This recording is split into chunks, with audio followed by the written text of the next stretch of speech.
అందరికీ నమస్కారములు. Today is the second day of our classes. రెండవ రోజు ఈరోజు. నిన్న ఇనాగ్రేషన్ అయింది. ఈరోజు మొదటి రోజు క్లాసెస్ స్టార్ట్ అవుతాయి. ఈరోజు క్లాసు ఇంట్రొడక్షన్ టు సనాతన ధర్మ. సనాతన ధర్మం మీద పరిచయం చేయటము డాక్టర్ సిఎస్ఆర్ ప్రభు గారు చేస్తారు. ఆయన్ని పరిచయం చేస్తాను మన వందే మాతరము ప్రార్థన అయిన తర్వాత. ముందు వందే మాతరం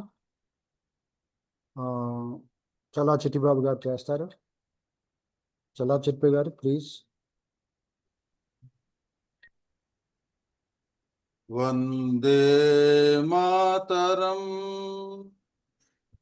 వందే మాతరం సుజలాం సుఫలాం మలయజ శీతలాం సస్యశ్యామలాం మాతరం వందే మాతరం శుభ్రజ్యోత్స్నా పులకితయామినీం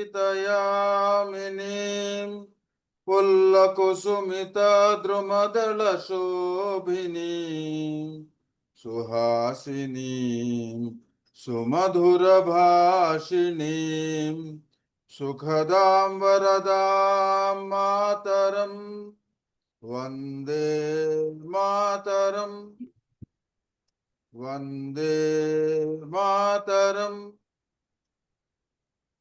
వందే మాతరం. ధన్యవాదములండి చల్లా చిట్టిబాబు గారు. Thank you so much. ఇప్పుడు వసుంధర గారు ప్రార్థన చేస్తారు. వసుంధర గారు. ఒక్క నిమిషం ధ్యానం, 3 సార్లు ఓంకారం, తర్వాత ప్రార్థన చేసుకుందాం.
गणानां त्वा गणपतिगुं हवामहे कविं कवीनाम् उपमस्रवस्तमं ज्येष्ठराजं ब्रह्मणां ब्रह्मणस्वत आनः शृण्वन्नोतिभिः सीदसादनम्। ॐ श्रीमहागणाधिपतये नमः। ॐ प्रणो देवी सरस्वती वाजेभिर्वाजिनीवती धीनामवित्र्यवतु। ॐ श्रीमहासरस्वत्यै नमः। गुरुरेव गतिः गुरुमेव भजे, गुरुणैव सहास्मि नमो गुरवे। न गुरुः परमं शिशुरस्मि गुरोः, मतिरस्ति गुरौ मां पाहि गुरो। ज्ञानानन्दमयं देवं निर्मलस्फटिकाकृतिम् आधारं सर्वविद्यानां हयग्रीवम् उपास्महे। श्रुतिस्मृतिपुराणानाम् आलयं करुणालयं नमामि भगवत्पाद शङ्करं लोकशङ्करम्। శంకరం శంకరాచార్యం కేశవం బాదరాయణం సూత్రభాష్యకృతౌ వందే భగవంతౌ పునః పునః. ఈశ్వరో గురురాత్మేతి మూర్తిభేద విభాగినే వ్యోమవత్ వ్యాప్తదేహాయ దక్షిణామూర్తయే నమః. అసతో మా సద్గమయ తమసో మా జ్యోతిర్గమయ మృత్యోర్మా అమృతంగమయ. ఓం శాంతి శాంతి శాంతి. మాతృదేవో భవ పితృదేవో భవ ఆచార్య దేవో భవ అతిథి దేవో భవ. ఓం సహనావవతు సహనౌ భునక్తు సహ వీర్యం కరవావహై తేజస్వినావధీతమస్తు మా విద్విషావహై. ఓం శాంతి శాంతి శాంతి. ఓం శ్రీ గురుభ్యో నమః. హరి ఓం.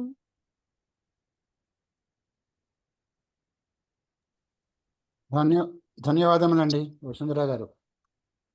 Thank you so much. చాలా బాగా ప్రార్థన చేశారు. Thank you so much. ధన్యవాదాలు. ఇప్పుడు డాక్టర్ సిఎస్ఆర్ ప్రభు గారి పరిచయం చేస్తాను. డాక్టర్ చివుకుల శ్రీరామ ప్రభు గారు మన కోర్స్ అకాడమిక్ డైరెక్టర్. మన కోర్స్ సిలబస్ అంతా కూడా ఆయనే కోఆర్డినేట్ చేసి ఫైనలైజ్ చేశారు.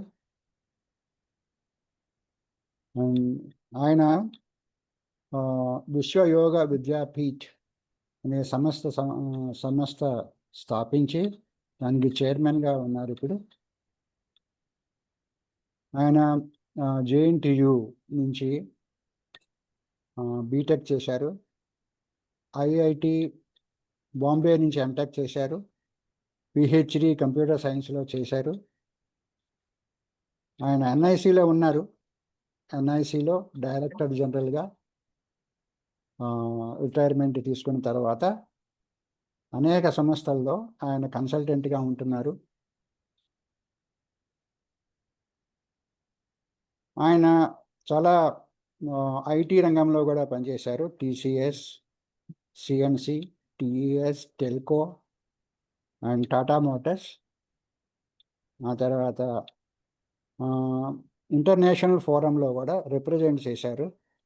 వెంచర్ 2004 అని ఏపీఓ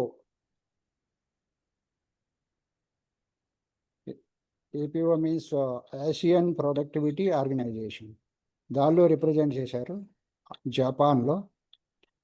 అండ్ ఈ taught at the University of Central Florida, Orlando.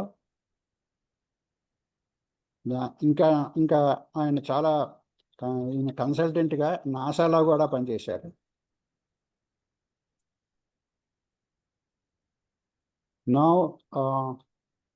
ఇప్పుడు సంస్కృతి యూనివర్సిటీ మథుర అందులో కన్సల్టెంట్గా పనిచేస్తున్నారు. ఇంకా 2-3 యూనివర్సిటీలు ఉన్నాయి.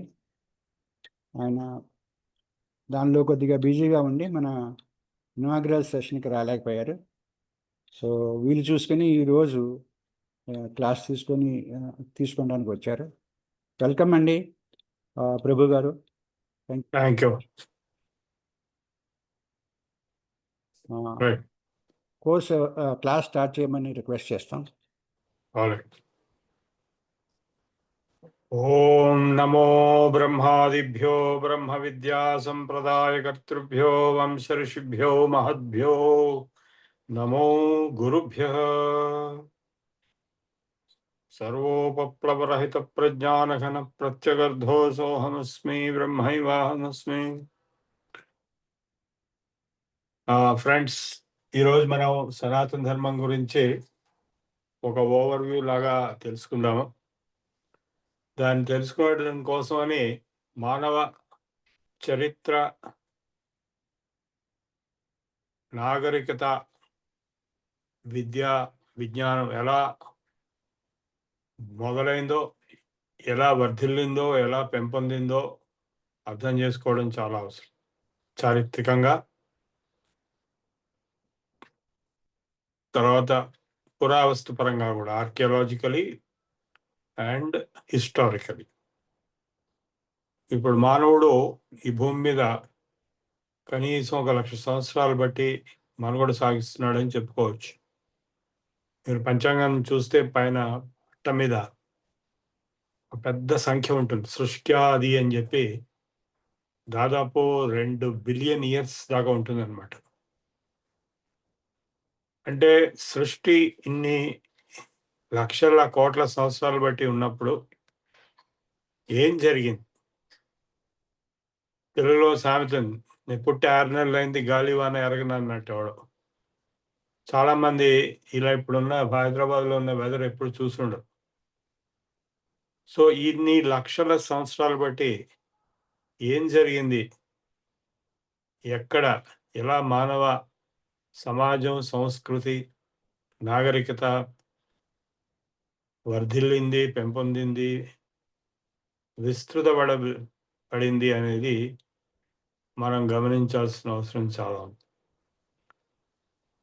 ఈ సందర్భంలో మనకి అన్నిటికంటే పురాతనమైనటువంటి, కనీసం 1,00,000 సంవత్సరాల పురాతనమైనటువంటి సంస్కృతి, సమాజం, నాగరికత మన భారతదేశంలో మటుకే కనపడుతుంది. అంటే 1,00,000 సంవత్సరాలను ఎందుకు అంటున్నానంటే, పురావస్తు శాస్త్రపరంగా మీరట్లో ఒక ఓల్డ్ స్టోనేజ్ స్పాట్ ఉంది. ఓల్డ్ స్టోనేజ్ అంటే దాదాపు 1,00,000 సంవత్సరాలు. అక్కడి నుంచి కురుక్షేత్రంలో సరస్వతి నది 40,000 సంవత్సరాలు బట్టి అక్కడ ప్రవహించినట్టు అనేకటువంటి చారిత్రక ఆధారాలు, శాటిలైట్ ఇమేజరీ కూడా ఉన్నాయి. వాటి గురించి కొంచెం చెప్పుకుందాం. అంటే ఇతర దేశాల్లో లేదా అంటే ఇతర దేశాల్లో కొన్ని చోట్ల మటుకు నాగరికత, మానవ సమాజం పురోగతి జరిగింది, అన్ని చోట్ల కాదు. ఫర్ ఎగ్జాంపుల్ లండన్, ఇంగ్లాండ్లో అసలు ఏమీ లేదు, అడవి, అమెరికా అడవి. కేవలం పర్షియా అంటే ఇరాన్ మనతో సమాంతరమైనటువంటి, అంటే మన వాళ్ళే అక్కడికి వెళ్ళి విస్తృతంగా వ్యాప్తి చెందిన దిశలో, అట్లాగే ఈజిప్ట్, అట్లాగే మెసపటోమియా ఆర్ ఇరాక్, అట్లాగే చైనీస్ అనేవి ఈ 4 అత్యంత ప్రాచీనమైనటువంటి నాగరికతలు. మనతో సమానంగా 5,000 BC నుంచి కూడా వాటి చరిత్ర ఉంది. ఇంకా అంతకుముందు ఉందో లేదో చెప్పలేము. మనకి మటుకు 1,00,000 సంవత్సరాలు బట్టి చరిత్ర ఉంది.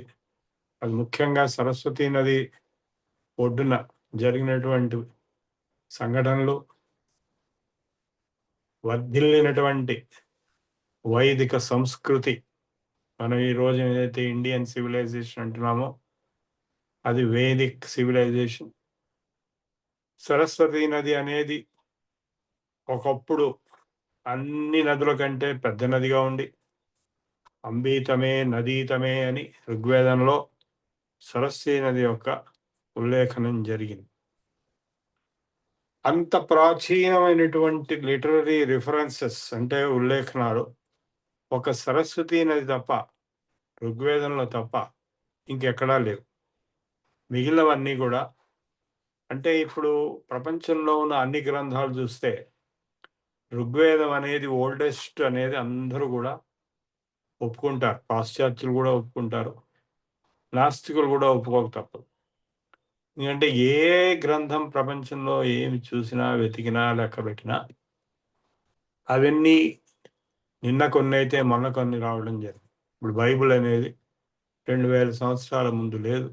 అది కూడా 324 ADలో జీసస్ని ఒక దేవుడు కింద వాళ్ళు ఆర్డర్ పాస్ చేసి సూర్యుని బదులు జీసస్ పెట్టి క్రైస్తవ మతాన్ని స్థాపించారు. అట్లాగే ఇస్లాం మతం 1400 ఏళ్ల కిందట లేదు. ఖురాన్ అనేటువంటిది దాదాపు 9th సెంచరీలో తయారై దాని నుంచి ఇస్లాం మతం అనేది పుట్టింది. అట్లాగే బౌద్ధ మతం బుద్ధుడికి పూర్వం లేదు. బుద్ధుడు ఇప్పుడు కొత్త డేట్స్ ప్రకారం 1900 BC, క్రీస్తు పూర్వం 1900 సంవత్సరం. అట్లాగే జైన మతం వృషభదేవుడి ముందు లేదు, తీర్థంకరులు వీళ్ళు. సో ఇట్లా వీళ్ళందరూ కొందరు నిన్న అయితే కొందరు మొన్న అన్నట్టుగా ఉన్నారు. సిక్కు మతం సరే ఇప్పుడే వచ్చింది. సో ఇట్లా అనేక మతాలు వారి గ్రంథాలు చాలా ఆధునికమైనవని చెప్పుకోవాల్సి వస్తుంది. ఋగ్వేదమే అన్ని గ్రంథాల కంటే ప్రపంచంలో అన్ని నాగరికతల్లో మొత్తం ప్రపంచ సాహిత్యంలోనే అతి ప్రాచీనతమమైనటువంటి గ్రంథం ఋగ్వేదంగా చెప్పుకోవాల్సి వస్తుంది. అందరూ ఒప్పుకున్న విషయమే, కొత్తగా చెప్పేది ఏం లేదు. Rigveda is the oldest known literary work of the human civilisation అనేది అందరికీ తెలిసిన విషయం. సో ఈ ఋగ్వేదంలో మరి ఏముంది అంటే ఈ సరస్వతి నది గురించి ఉంది. అనేకం ఉన్నాయి. ఋగ్వేదం అనేది చాలా పెద్దది. దాని మీద నేను అనేక ఉపన్యాసాలు ఇచ్చాను, ఇంకా ఇస్తాను, మీతో కూడా ఇవ్వచ్చు. అందులో సరస్వతి నది గురించి ఉల్లేఖనం ఉంది. అంటే అంబీతమే, నదీతమే, దేవీతమే. సరస్వతి అనే పేరుతో ఒక నది చాలా విశాలమైన, అన్నిటికంటే ఉన్న నదులు అన్నిటికంటే పెద్ద నదిగా, అంటే నదీ సూక్తం అనేటువంటి ఋగ్వేదంలో గంగా, యమున ఇవన్నీ కూడా ఉన్నాయి. అన్ని నదుల గురించి ఉల్లేఖనం ఉంది. కానీ సరస్వతి నది అన్నిటికంటే పెద్దదిగాను, అన్నిటికంటే ప్రాచీనమైనటువంటిది గాను చెప్పబడింది. అంటే సరస్వతి నది ఉన్నప్పుడు దాని మీద ప్రయాణం చేసిన వాళ్ళు మహర్షులు ఉన్నారు. వాళ్ళ గురించినటువంటి అనుభవాలు కూడా వాళ్ళు అందులో చెప్పారు. ఆ సరస్వతి నది ఎండిపోయి 4000 క్రీస్తు పూర్వంలో, అంటే దాదాపు 3000 సంవత్సరాలు, 2500 సంవత్సరాలకి, 4 + 2 6000 సంవత్సరాల కిందట సరస్వతి నది ఎండిపోయింది పూర్తిగా. ఇప్పుడు లేదు, అంతర్వాహినిగా ఉంది. బయట భూమి మీద లేదు, భూమి అడుగునుంది. ఇప్పుడు నాసా వాళ్ళు, ఇస్రో వాళ్ళు శాటిలైట్ ఇమేజెస్లో భూమి అడుగున సరస్వతి నది ఉంది అని చెప్పి పిక్చర్స్లో చూశారు. గ్రౌండ్ వాటర్ ప్యాలియో ఛానల్స్ అని. ఎలాగైతే మన శాస్త్రంలో సరస్వతి నది అంతర్లీనమైంది, కనపడదు, సరస్వతీదేవికి శాపం ఉంది అని అంతా చెప్తారు కదా, కలియుగంలో కనపడదని. అదే జరిగింది. సో అంటే ఇప్పుడు ఋగ్వేదంలో చెప్పింది నిజమేనని చెప్పి ఒప్పుకోవాల్సి వస్తుంది. కాబట్టి ఋగ్వేదానికి చారిత్రకత ఉంది. చారిత్రకత అనేది హిస్టారికల్ బేసిస్. బైబిల్కి లేదు, ఖురాన్కి లేదు. ఎందుకంటే బైబిల్లో చెప్పిన పాత్రలన్నీ కల్పితాలు అనే విషయం వాళ్ళే చెప్తున్నారు. ఎవరు? పాశ్చాత్యులు రీసెర్చ్ చేసిన వాళ్ళు. All characters in Bible are fictitious. Jesus ఒకటే కల్పితం కాదు. మోసెస్, ఇంకా డేవిడు, ఇంకా ఇట్లా వెళ్ళి అబ్రహాం కూడా కల్పిత పాత్ర. ఆ బైబిల్ని ఖురాన్లోకి కాపీ కొట్టి 90% ఖురాను బైబిల్ మీద ఆధారపడింది. దానికి తోడు ఇంకొక కల్పిత పాత్రను సృష్టించి ఒక మతాన్ని స్థాపించడం జరిగింది. అంటే ఈ 3 మతాలు, యూదు మతం, క్రైస్తవ మతం, మహమ్మదీయ మతం, 3 కూడా కల్పిత పాత్రల ఆధారంగా, అంటే మోసెస్, జీసస్, మహమ్మద్ అనేటువంటి ప్రవక్తలని చెప్పబడేటువంటి మెయిన్ క్యారెక్టర్స్ మీద ఆధారపడి ఏర్పరచబడినవి. బౌద్ధం కూడా గౌతమ బుద్ధుడి మీద ఆధారపడింది. గౌతమ బుద్ధుడు చారిత్రకంగా నిజంగా ఉండినాడు, అనేక ఆధారాలు ఉన్నాయి. అదే జీసస్కి, మిగిలిన ముగ్గురికి కూడా ఆధారాలు లేవు, ఉన్నవన్నీ కూడా అబద్ధం అని కూడా తేలిపోతుంది. సో ఇది చాలా ముఖ్యమైన విషయం. అంటే ఇన్ని లక్షల సంవత్సరాలు బట్టి మానవ నాగరికత 1,00,000 సంవత్సరాలు బట్టి సరస్వతి నది ఒడ్డున వైదిక సమాజము, వైదిక నాగరికత, వేదిక్ సివిలైజేషన్ పెంపొందింది అనేటువంటిది మనకి ఆధారాలతో కనపడుతుంది. ఈ సరస్వతి నది ఒడ్డున వశిష్ఠుడు, విశ్వామిత్రుడు ఇలాంటి వాళ్ళు ఆశ్రమాలు కట్టుకుని ఉన్నట్టుగాను, ఆ ఆశ్రమాలు ఇప్పటికీ అంటే గుళ్ళుగా, టెంపుల్స్గా ఇప్పటికీ ఉన్నాయి. నేను కూడా వెళ్ళి చూసి వచ్చాను, మీరు కూడా వెళ్ళి చూసి రావచ్చు. 350 స్పాట్స్ ఉన్నాయి కురుక్షేత్రం చుట్టుపక్కల అంతా కూడా. సో దీంతో తేలేది ఏంటంటే నిజంగానే ఇవన్నీ జరిగినాయి, నిజంగానే వీళ్ళంతా ఉన్నారు. వాళ్ళ సరస్వతి నది ఒడ్డున ఉన్నప్పుడు ఏవైతే వాళ్ళు దర్శించారో, ఋషయ మంత్రదష్టారహ అన్నారు. అంటే రచించడం కాదు, వాళ్ళు రచయితలు కాదు వేదానికి. ఎందుకంటే వేదం అపౌరుషేయం, ఏ పురుషుడు రాసింది కాదు. అయితే దైవానుగ్రహం వల్ల సమాధి స్థితిలో స్ఫురించినటువంటి ద్రష్టలు వీళ్ళు, మంత్రద్రష్టలు. వాళ్ళు దర్శించినటువంటి మంత్రాలు, మంత్రం అంటే మనకి మామూలుగా శ్లోకాలు అంటాం కదా, శ్లోకాలు అనేవి వేదానికి యువతలో ఉన్న వాటిని శ్లోకాలు అంటారు, వేదం లోపల ఉన్న వాటిని మంత్రాలు అంటారు. సో వేద మంత్రాలన్నీ కూడా మహర్షులు, ఒక 800 మంది ఋషులు ఉన్నారు. ఆ వశిష్ఠ, విశ్వామిత్ర, భారద్వాజ, ఆంగిరస, వామదేవ, ఇట్లా వరుసగా లిస్ట్ ఉంటుంది. మన గోత్ర ఋషులు కూడా వాళ్ళే. నేను ఇప్పుడు ఆంగిరస బార్హస్పత్య భారద్వాజ త్రయారుషేయ ప్రవరాన్విత భారద్వాజ గోత్ర అని నేను పరిచయం చేసుకుంటాను.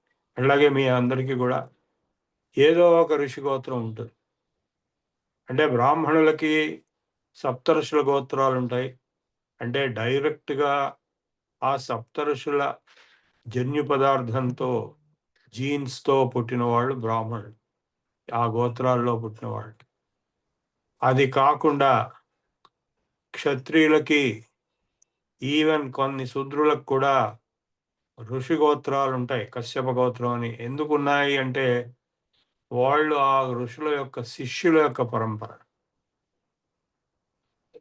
ఇప్పుడు రాముడు ఉన్నాడు, రాముడి వశిష్ఠ గోత్రం అని. వశిష్ఠుడికి పుట్టలేదు ఆయన, కానీ వశిష్ఠుడి శిష్యుడు, ఆయన క్షత్రియుడు.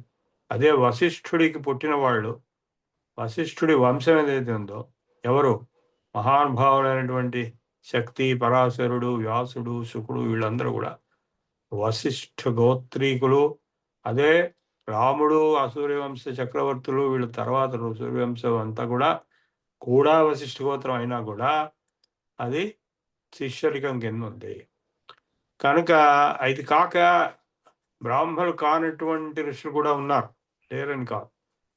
వాళ్ళ గోత్రాలు ఉన్నాయి, బ్రాహ్మణే అవ్వాల్సిన అవసరం లేదు ఋషి అవ్వటానికి. ఇప్పుడు ఈ గోత్రములతో వచ్చినటువంటి ఈ మొత్తము మానవ నాగరికత సరస్వతి నది ఒడ్డున కొన్ని వేల సంవత్సరాలు మనుగడ ఉన్న తర్వాత ఆ సరస్వతి నది ఎండిపోవడం వల్ల, ఎందుకు భూకంపాలు అటువంటివి, టెక్టానిక్ చేంజెస్ వచ్చేసి అదంతా ఎండిపోయి ఆ వాటర్ కాస్త కొత్తగా యమునా నది కింద వచ్చేసి యమునా నగర్ డిస్ట్రిక్ట్లో ఆదిబద్రి అనేటువంటి హిమాలయాల స్నాయువుల్లోంచి క్రాక్స్లో ఉప్పుగా నీరు వచ్చినటువంటి సరస్వతి అక్కడ అంతర్ధానం అయిపోయి ఎక్కడో అక్కడక్కడ మటుకు కనపడుతుంది, ఒకే చోట కనపడుతుంది గట్టిగా. అది బద్రీనాథ్ అవతల మానా అనేటువంటి గ్రామంలో, ఇండియా బార్డర్, అక్కడ ఒక 2 గజాలు 3 గజాల వరకు సరస్వతి నది ఉద్ధృతంగా తుంపరకతో సహా అత్యంత ఆహ్లాదకరమైనటువంటి రూపంలో కనపడుతుంది. అన్నిటికీ నేను వెళ్ళాను, ఆదిబద్రి వెళ్ళాను, బద్రీనాథ్ వెళ్ళాను, సరస్వతి నదిలో స్నానాలు చేశాను. అంటే అండర్ గ్రౌండ్ వాటర్ పైకి తీసుకొచ్చు, దాన్ని సరస్వతి నది కింద పునరుద్ధరించడానికి కూడా చాలా ప్రయత్నాలు జరుగుతున్నాయి, జరిగాయి, ఇంకా ఇప్పటికి కూడా జరుగుతుంది. పృథూదక తీర్థం అని సరస్వతి తీర్థం అనేది సరస్వతి పెహోవా అని ఒక ఊరు ఉంది. కురుక్షేత్రం నుంచి 2-3 గంటలు. నేను అక్కడ కూడా వెళ్ళాను. అక్కడ అండర్ గ్రౌండ్ నుంచి నీరు పైకి తీసి అక్కడ బలరాముడు మాతృదర్పణం చేశాడు. పృథూదక తీర్థం దాని పేరు. ఇలా తీర్థాలు హర్యానా మొత్తంలో సరస్వతి నది ఒడ్డున ఉన్నాయి ఇప్పటికీ. సో ఈ వైదిక సంస్కృతి ఋషులు రాసినగా దర్శించినటువంటి, దర్శించి బయటికి చెప్పినటువంటి, రాయటం అనేది తర్వాత ప్రాచుర్యంలో వచ్చింది. మొదట్లో రాయటం రాదని కాదు, వచ్చు. కానీ రాయటం వల్ల పెద్ద లాభం లేదు. చెప్పటం చదవటం వల్ల శృతి వినటం నేర్చుకోవడమే మంచిది అని చెప్పి శృతి అని పేరు దానికి. అంటే కేవలం వినటం మటుకే వేదం. చదవటం వినటం రాయటం అనేది పనికిరాదు. అది ప్రొహిబిటెడ్, నిషిద్ధమైంది. మ్యాక్స్ ముల్లర్ ఈ మధ్య ప్రింట్ చేసినవి తప్ప రాయటం అనేది వీటికి ఉండదు. ఇతర సాహిత్యానికి ఉంటుంది. అంటే మొట్టమొదలు ఇతర సాహిత్యం లేదు. ఇప్పుడు రామాయణం కానీ, రామాయణం అన్ని కావ్యాలు, రామాయణం ఆది కావ్యం. ఆది కవి వాల్మీకి. దేనికి ఆది కవి? వేదానికి కాదు. ఇప్పుడు ఏదైతే మనం సంస్కృతం అంటున్నామో, వీరందరూ నేర్చుకుంటున్నారో ఆ భాషకి ఆది కవి. కానీ వేదంలో ఉన్నది ఇంకో సంస్కృతం. అది సంస్కృతమే కానీ ఈ సంస్కృతం కాదు. వేదిక్ సాంస్క్రిట్ అంట. వైదిక భాష. ఇది లౌకిక భాష. ఈ లౌకిక భాషకి ఆది కవి వాల్మీకి, ఆది కావ్యం రామాయణం. కానీ వైదిక భాషకి ఋగ్వేదం ఆది. అది ఎప్పుడో చెప్పడానికి కూడా లేదు. ఒక కవి అంటూ ఎవరు లేరు, అందరూ ఋషులున్నారు. ఈ ఋషుల యొక్క భరద్వాజ ఋషి అందరి ఋషుల కంటే ఎక్కువగా మంత్రాలను దర్శించడం మనకి ఋగ్వేదంలో కనబడుతుంది. సో ఇట్లా వైదిక సంస్కృతి అనేది 1,00,000 సంవత్సరాల కింద మొదలై ఎప్పుడైతే ఈ సరస్వతి నది ఎండిపోయిందో వాళ్ళందరూ తప్పనిసరిగా అక్కడి నుంచి వెళ్ళిపోవాల్సి వచ్చింది. పారిపోవడం అనడానికి కరెక్ట్ కాదు, వలసపోవాల్సి వచ్చింది. ఎక్కడికి? డౌన్ సౌత్కి, లేదా ఈవెన్ అప్ నార్త్కి. అట్లా కాశ్మీర్కి వెళ్ళారు, బాంబేకి వెళ్ళారు, అదే మహారాష్ట్ర, గోవాకి వెళ్ళారు, కర్ణాటకకి వెళ్ళారు. వాళ్ళనే సారస్వతులు అంటారు. సారస్వత బ్రాహ్మణుడు అంటారు. గౌడ సారస్వత్ బ్రాహ్మణ్, జిఎస్బి. బాంబేలో మోస్ట్ డామినెంట్ కల్చరల్ గ్రూప్ సిద్ధి వినాయక్ టెంపుల్ వాళ్ళే నడిపిస్తారు, వర్లీలు. ఈ కామత్ హోటల్స్ ఇవన్నీ కూడా వాళ్ళవే. చాలా పెద్ద ఎత్తున వాళ్ళు బాంబే, మహారాష్ట్ర, కర్ణాటక, గోవా, ఈ జిఎస్బిస్ అనేవాళ్ళు ఉంటారు. వికే సారస్వత్ అనేటువంటి గొప్ప వైజ్ఞానికుడు అదే కోవకు చెందిన సారస్వత బ్రాహ్మణుడు. గౌడ సారస్వతులని, పంచగౌడులను ఉన్నారు. కాశ్మీర్ కూడా వెళ్ళారు. సో ఈ విధంగా వైదిక సంస్కృతి వ్యాప్తి చెందడంతో పాటు ఆ తర్వాత ఏం జరిగింది? ఆ వైదిక వాంగ్మయం ఏదైతే ఉందో, అంటే ఋగ్వేదం ఫస్ట్, తర్వాత యజుర్వేదం, తర్వాత సామవేదం, తర్వాత అథర్వణ వేదం. అంటే ఒకప్పుడు అథర్వణ వేదం లేదు. భగవద్గీత టైంకి అథర్వణ అనేది లేదు. త్రయీ అన్నారు, అంతే, 3 వేదాలు అన్నారు. సో ఇట్లా టైం పాస్ అయిన కొద్దీ భగవద్గీత ఎప్పటిది అంటే మామూలుగా అందరూ ఒప్పుకునే 3102 BC, అంటే 5,000 సంవత్సరాలు అయింది మహాభారత యుద్ధం. సో ఇట్లా ఈ వేద వాంగ్మయం ఒకదాని తర్వాత ఒకటి పరివర్తన చెంది పెరిగి వర్ధిల్లి శాఖోపశాఖలుగా, అంటే 8 శాఖలు సామవేదానికి ఉన్నాయి. ఇప్పుడు 2 శాఖలు యజుర్వేదానికి ఉన్నాయి. ఒకప్పుడు 1100 శాఖలు ఉండేవని చెప్పి, అట్లా ఒక్కొక్క శాఖకి ఒక్కొక్క ఉపనిషత్తు, 1100 ఉపనిషత్తులు ఉండేవని మనకి ప్రతీతి. కానీ ఈరోజు కేవలం 8 శాఖలు ఉన్నాయి. అంటే 4 వేదాలకి కలిపి 8 శాఖలు ఉన్నాయి. ఆ 4 ఆ శాఖలకి సంబంధించినటువంటి ఉపనిషత్తులు 108 ఉన్నాయి ఇప్పుడు. అంటే ఒకే వేదానికి అనేక ఉపనిషత్తులు ఉంటాయి. ఆ ఉపనిషత్తుల్లో చెప్పబడినటువంటి తత్వజ్ఞానం ఏదైతే ఉందో దాన్ని 4 మహావాక్యాలు, 4 వేదాలకి 4 మహావాక్యాల కింద అద్వైత సిద్ధాంతం ఏర్పడినది. ఆ ఉపనిషత్తుల్లో ఉండే తత్వజ్ఞానమే బ్రహ్మసూత్రాల కింద బాదరాయణుడైనటువంటి వ్యాస మహర్షి రచించడం జరిగింది. ఆ బ్రహ్మసూత్రాల్లో ఉండే తత్వజ్ఞానమే, అంటే ఆ ఉపనిషత్తులో ఉండేదే బ్రహ్మసూత్రాల్లో ఉంది. బ్రహ్మసూత్రాల్లో ఉన్నదే భగవద్గీతలో కూడా చాలా సింపుల్గా అందరికీ నచ్చేటట్టు పాపులర్గా వ్యాసుల వారే రాయటం జరిగింది. అంటే ఇప్పుడు ఉపనిషత్తులు, బ్రహ్మసూత్రాలు, భగవద్గీత ఈ 3 అంటే ఒకదాని తర్వాత ఒకటి వచ్చినవి. మొట్టమొదలు వేద శాఖలు, ఆ వేద శాఖల నుంచి అంటే 4 వేదాల శాఖలు, ఆ తర్వాత ఆ వైదిక వాంగ్మయం అనేది ఆగి దానికి అనుబంధమైనటువంటి వాంగ్మయాలంటే ఉపవేదాలు అనేవి వచ్చినాయి. అంటే ఇప్పుడు కాలం చాలా ఎక్కువగా గడిచిపోవడం వల్ల వేదంలో ఏముంది అనే తెలుసుకోవడం కూడా చాలా కష్టమైపోయి, ఆ భాష ప్రాచీనమైపోయి, యాస్కుడు అనేటువంటి మహర్షి వేద శబ్దాలకి నిఘంటువులాగా వాటి వ్యాఖ్యానం కోసం రాసినటువంటిది నిరుక్తమైనటువంటి వేదాంగం.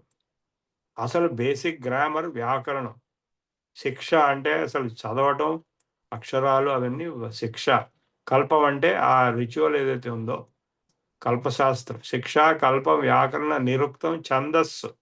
ఏ ఛందస్సుల్లో అంటే గాయత్రి ఛందస్, అనుష్టుప్ ఛందస్, ఇట్లా అనేక మనకి ఎట్లాగైతే ఉత్పలమాల, చంపకమాల అని తెలుగులో ఉంటాయో అట్లా సంస్కృతంలో గాయత్రి ఛందస్, అనుష్టుప్ ఛందస్, బృహతి ఛందస్, ఇట్లా వీటిల్లో ఆ వేద మంత్రాలు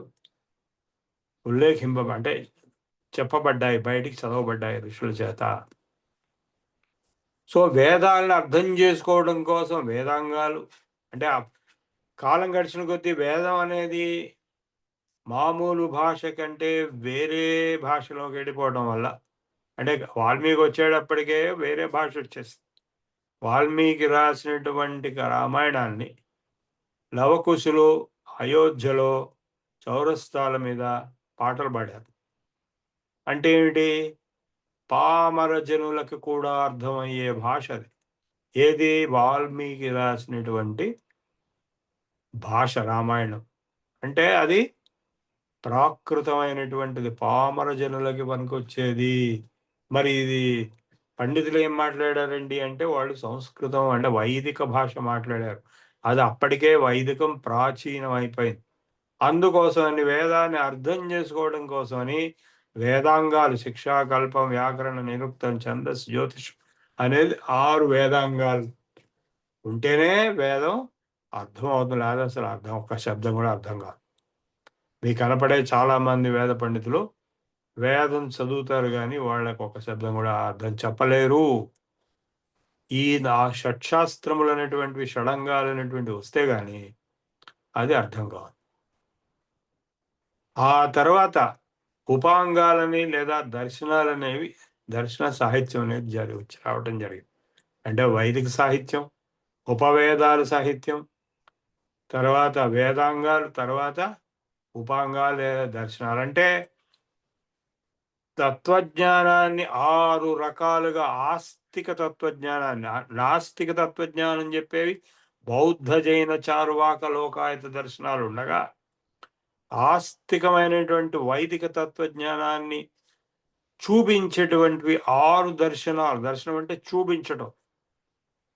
6 దర్శనాలు సాంఖ్య, యోగ, న్యాయ, వైశేషిక, మీమాంస, వేదాంత దర్శనాలు 6 ఉద్భవించినాయి.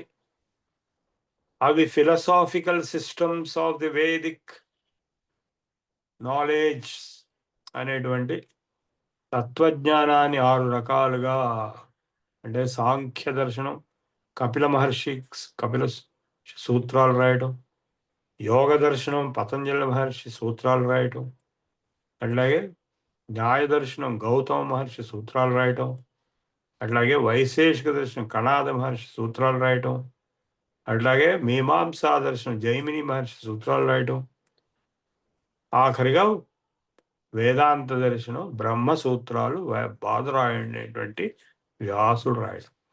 ఇవన్నీ కూడా ఈ 6 టైం సీక్వెన్స్లో ఉన్నాయి, ఒకదాని తర్వాత ఒకటి.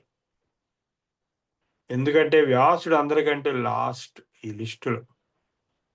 అంటే ఆయన మొన్న మహాభారతం టైంలో ఉండినవాడు, ఇప్పటికీ ఉన్నాడు, చిరంజీవుల్లో ఒకడు. కాబట్టి వ్యాస మహర్షి లాస్ట్ రాగా ఫస్ట్ వచ్చిన వాడు కపిల మహర్షి. మన శ్రీ మహావిష్ణువు యొక్క 24 అవతారాల్లో కపిల మహర్షి ఒక అవతారం. తల్లి అయినటువంటి దేవహూతికి తత్వజ్ఞానాన్ని, పురుష ప్రకృతి రూపాత్మకమైనటువంటి సాంఖ్య దర్శనాన్ని సాంఖ్య సూత్రముల ద్వారా తల్లికే బోధించినటువంటి మహా గొప్ప వ్యక్తి కపిల మహర్షి. ఆ సాంఖ్య దర్శనం తర్వాత అది నిరీశ్వర సాంఖ్యమైనందున ప్రకృతి పురుషులు మటుకే ఉంటారు, అందులో ఈశ్వరుడు లేడు. సాంఖ్య దర్శనంలో ఉండే తత్వజ్ఞానాన్ని ఆధారంగా చేసుకుని పతంజలి మహర్షి యోగ దర్శనాన్ని యోగ సూత్రాల రూపంగా రచించడం జరిగింది. ఇవి మానవ కృతాలు, ఇవేమి అపౌరుషేయాలు కాదు. సో ఈ యోగ దర్శనం అని యోగ సూత్రాలు అనేటువంటి సూత్రాల్లో పతంజలి మహర్షి సాంఖ్య దర్శనాన్ని ఆధారంగా చేసుకుని ఈశ్వరుడనే ఒక తత్వాన్ని కూడా ప్రవేశపెట్టడం జరిగింది. అందుకే యోగాన్ని శేశ్వర సాంఖ్యం అని అంటారు. ఆ తర్వాత గౌతమ మహర్షి, మనకందరికీ గౌతముడు బాగా తెలుసు. ఎక్కడ గోదావరి గౌతమి అంటుంటాం కదా, గౌతమి అని. ఆ గౌతమ మహర్షి అంటే బీహార్లో పుట్టినవాడైనప్పటికీ ఇక్కడ ఆంధ్రాలో సెటిల్ అయినవాడు. ఆయన న్యాయ సూత్రాలను రాయటం, అవి ప్రమాణ శాస్త్రం అంటే ప్రత్యక్ష, అనుమాన, శాబ్ద, ఉపమాన, అర్ధాపత్తి, ఇలా అనేకటువంటి ప్రమాణాలు, అంటే జ్ఞానాన్ని పొందడం కోసం valid means of acquisition of knowledge, epistemology అంట. సో ఈ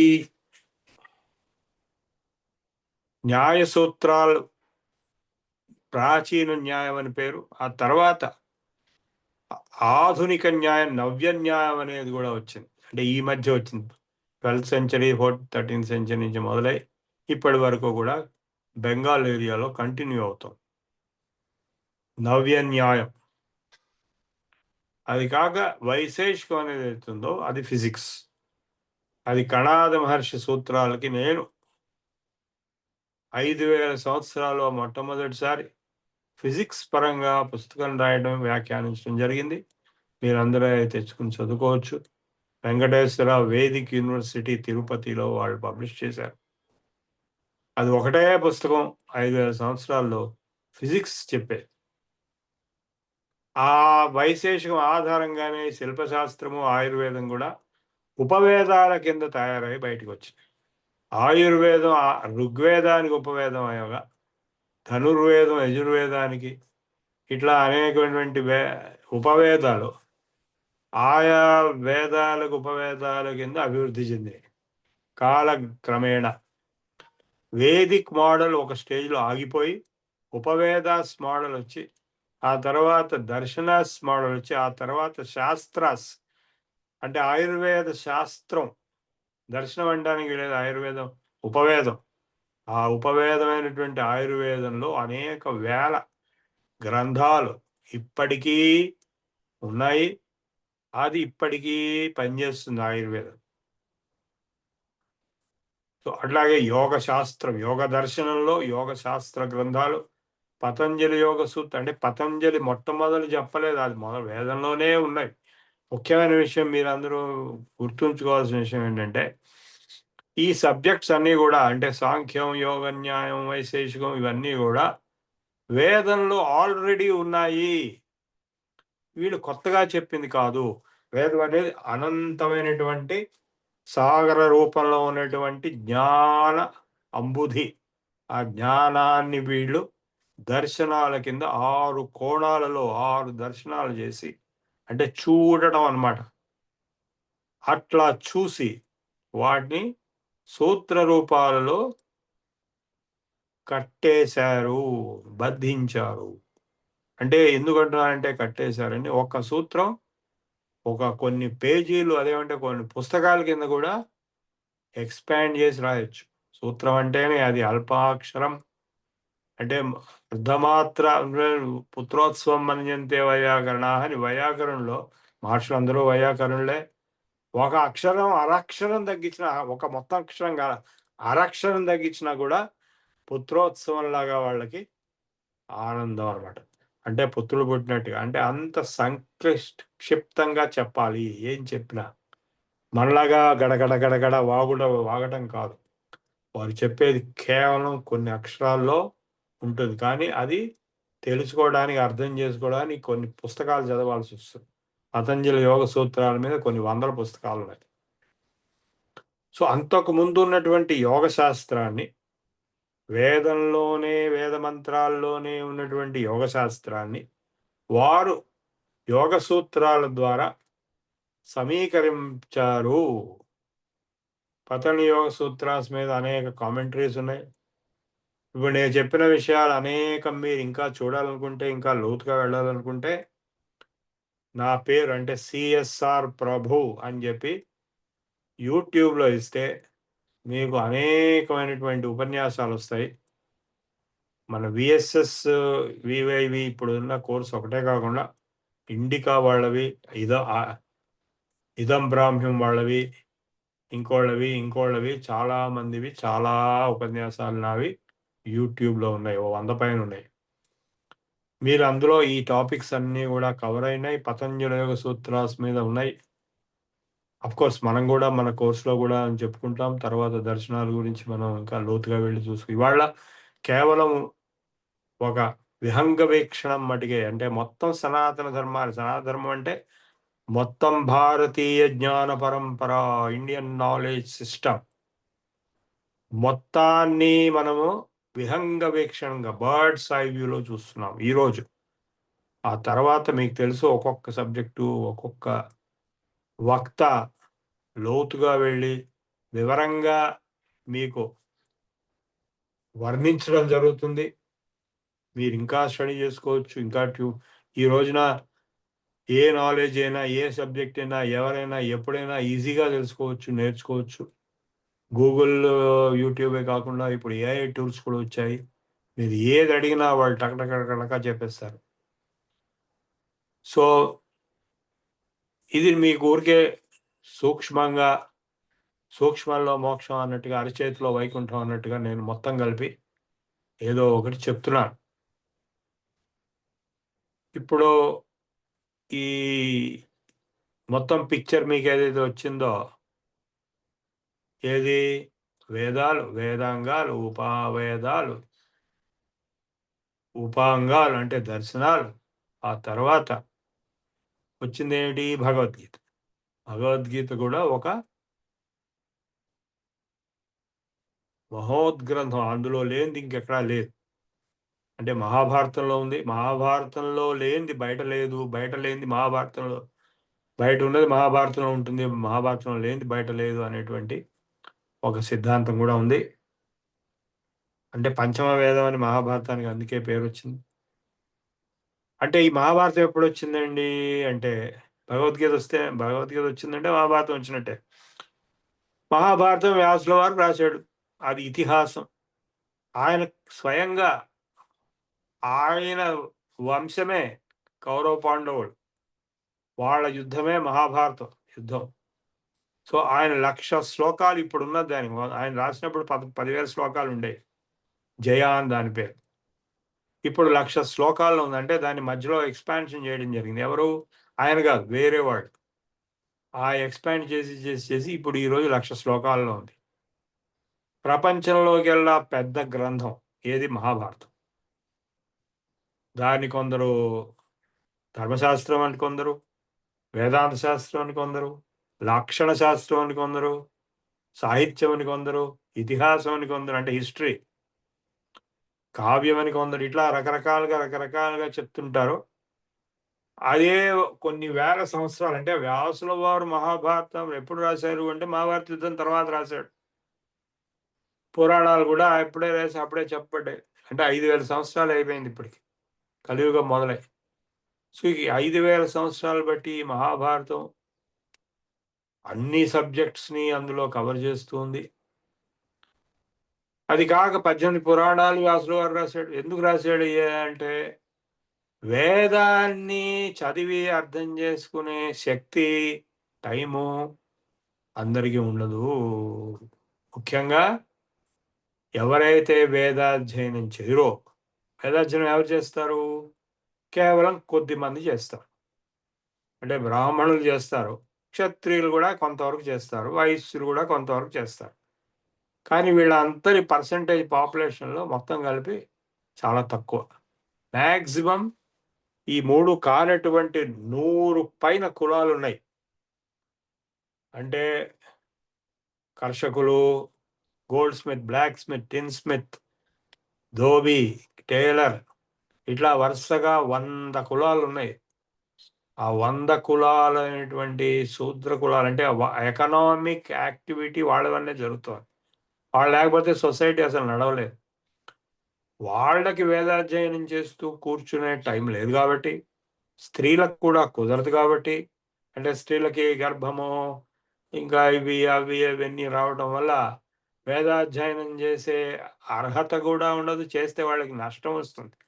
కాబట్టి స్త్రీలకి, శూద్రులకి, అంటే మెజారిటీ వీళ్ళే ఉన్నారు, వీళ్ళందరికీ కూడా అర్థమయ్యాలని చెప్పి వ్యాసుల వారు పురాణాలు రాశారు. ఆ పురాణాలే 18 పురాణాలు. ఒక్కొక్క పురాణం ఒక ఎన్సైక్లోపీడియా. పద్మ పురాణం, విష్ణు పురాణం, ఇట్లా వరుసగా ఉంటాయి. అందులో లేని విషయాలు ఉండవు. అంటే ఆయుర్వేదం ఉంటుంది, కల్పశాస్త్రం ఉంటుంది, ధర్మశాస్త్రం ఉంటుంది. అంటే ధర్మశాస్త్రం అంటే లా, శృతి, స్మృతి, పురాణ, ఇతిహాస, ధర్మశాస్త్రం, ఇట్లా ఈ బ్రాడ్ క్లాసిఫికేషన్. శృతి అంటే 4 వేదాలు, స్మృతి అంటే మనుస్మృతి, మనుస్మృతి అంటే ఏంటి? అదొక ధర్మశాస్త్రం, అంటే కాన్స్టిట్యూషన్. ఆ రోజున అంటే 10,000 BC ప్రాంతంలో ఈ మానవ సమాజంలో ఎలాంటి కట్టుబాట్లు ఉండాలి, ఎలాంటి చట్టాలు ఉండాలి. చట్టం అంటే శాస్త్రం అనే శబ్దమే, అదే మనుధర్మ శాస్త్రం. ఆ మనుధర్మ శాస్త్రాన్ని అనుసరించిన వాడే మానవుడు అన్నారు. అనుసరించకపోతే వాడు ఆటవికుడు, అడవిలో ఉంటాడు, వాడికి మానవత్వం లేదు, ఆటవికత్వం ఉంది, లేదా రాక్షసత్వం ఉంది. మానవత్వం అంటే మనువు చెప్పినటువంటి ధర్మశాస్త్రాన్ని తప్పనిసరిగా అనుసరించవలసి వస్తుంది, అది లా. అందుకే శాస్త్రము, చట్టము. సో ఇట్లా ఈ వీటన్నిటిని కలిపి స్మృతి అన్నారు. భగవద్గీత కూడా స్మృతి గ్రంథం కింద వస్తుంది, శృతి కాదు. శృతి అంటే ఒరిజినల్ వేదం మటుకే. వేదంతో పాటు వేదంలో 4 భాగాలు: సంహిత, బ్రాహ్మణం, అరణ్యకం, ఉపనిషత్తు. సంహిత అంటే మెయిన్ మంత్రాలు ఏవైతే ఉన్నాయో, పురుష సూక్తం, స్త్రీ సూక్తం, ఇవన్నీ సంహితా భాగం. అట్లాగే బ్రాహ్మణ గ్రంథాలు ఉన్నాయి, షడ్వింశతి బ్రాహ్మణం, పంచవింశతి బ్రాహ్మణం, శతపథ బ్రాహ్మణం, ఇట్లా. అవి ల్యాబ్ మాన్యువల్స్ లాంటివి, యాగాలకి, యజ్ఞాలకి అనేక విషయాలు అందులో చెప్పబడ్డాయి. ఈ 2 కలిపి కర్మకాండవగా, మరి మిగిలిన 2 ఆరణ్యకములు, ఉపనిషత్తులు, జ్ఞానకాండ.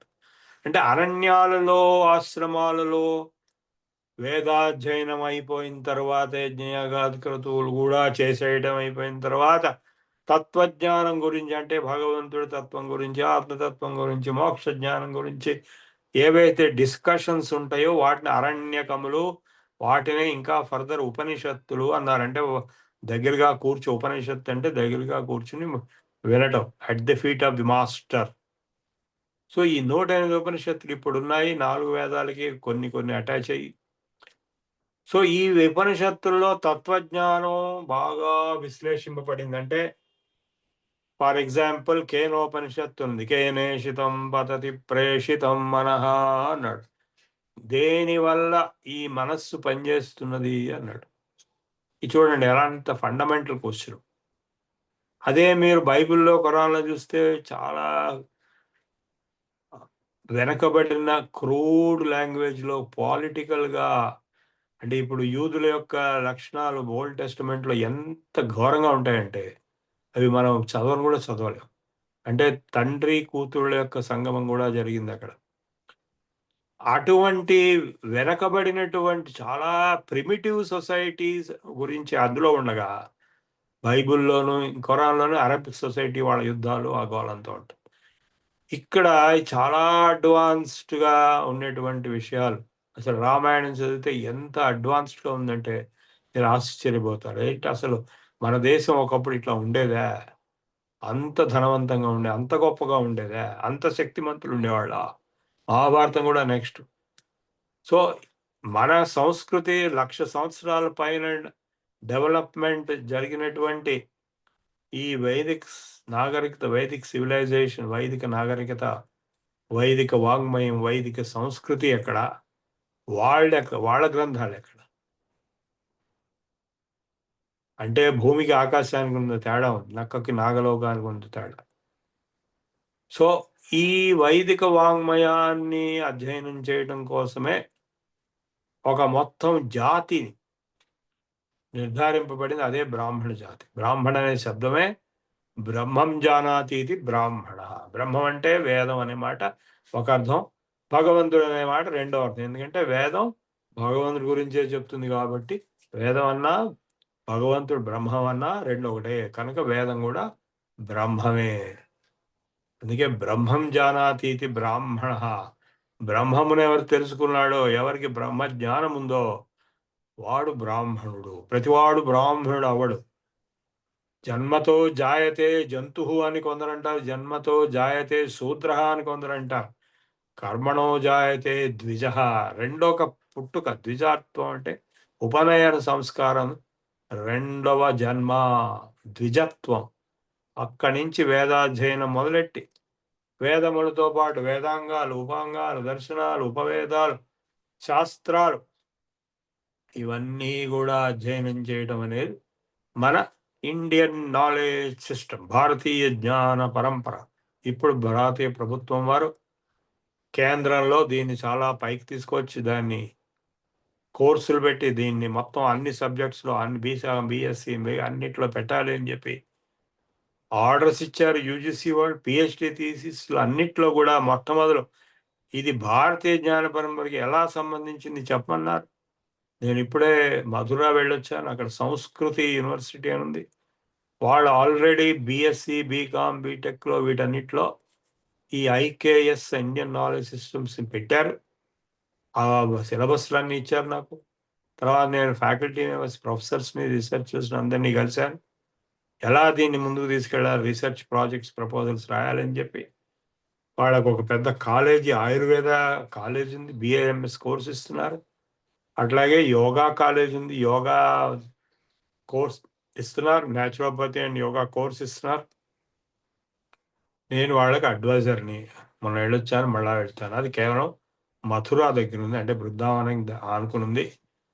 మహోత్కృష్టమైనటువంటి బృందావన క్షేత్రం, అతి పుణ్యాత్మకమైనటువంటి బృందావనంలో, అంటే అక్కడ ప్రతి ఇసుక రేణువు కూడా ఆ శ్రీకృష్ణుడి యొక్క లీలామృతాన్ని, లీలా మహత్యాన్ని చాటుతుంటుంది. అలాంటి చోట్లు అసలు అక్కడికి వెళ్తేనే అక్కడ ఉన్నంతసేపు మీ ఆధ్యాత్మికమైనటువంటి స్థాయి ఆకాశానికి పెరిగిపోయే ఆ శ్రీకృష్ణ పరమాత్మ యొక్క లీలా విలాసం మీకు అక్కడ అనుభవానికి వస్తుంది, ఊరికే అక్కడికి వెళ్తేనే.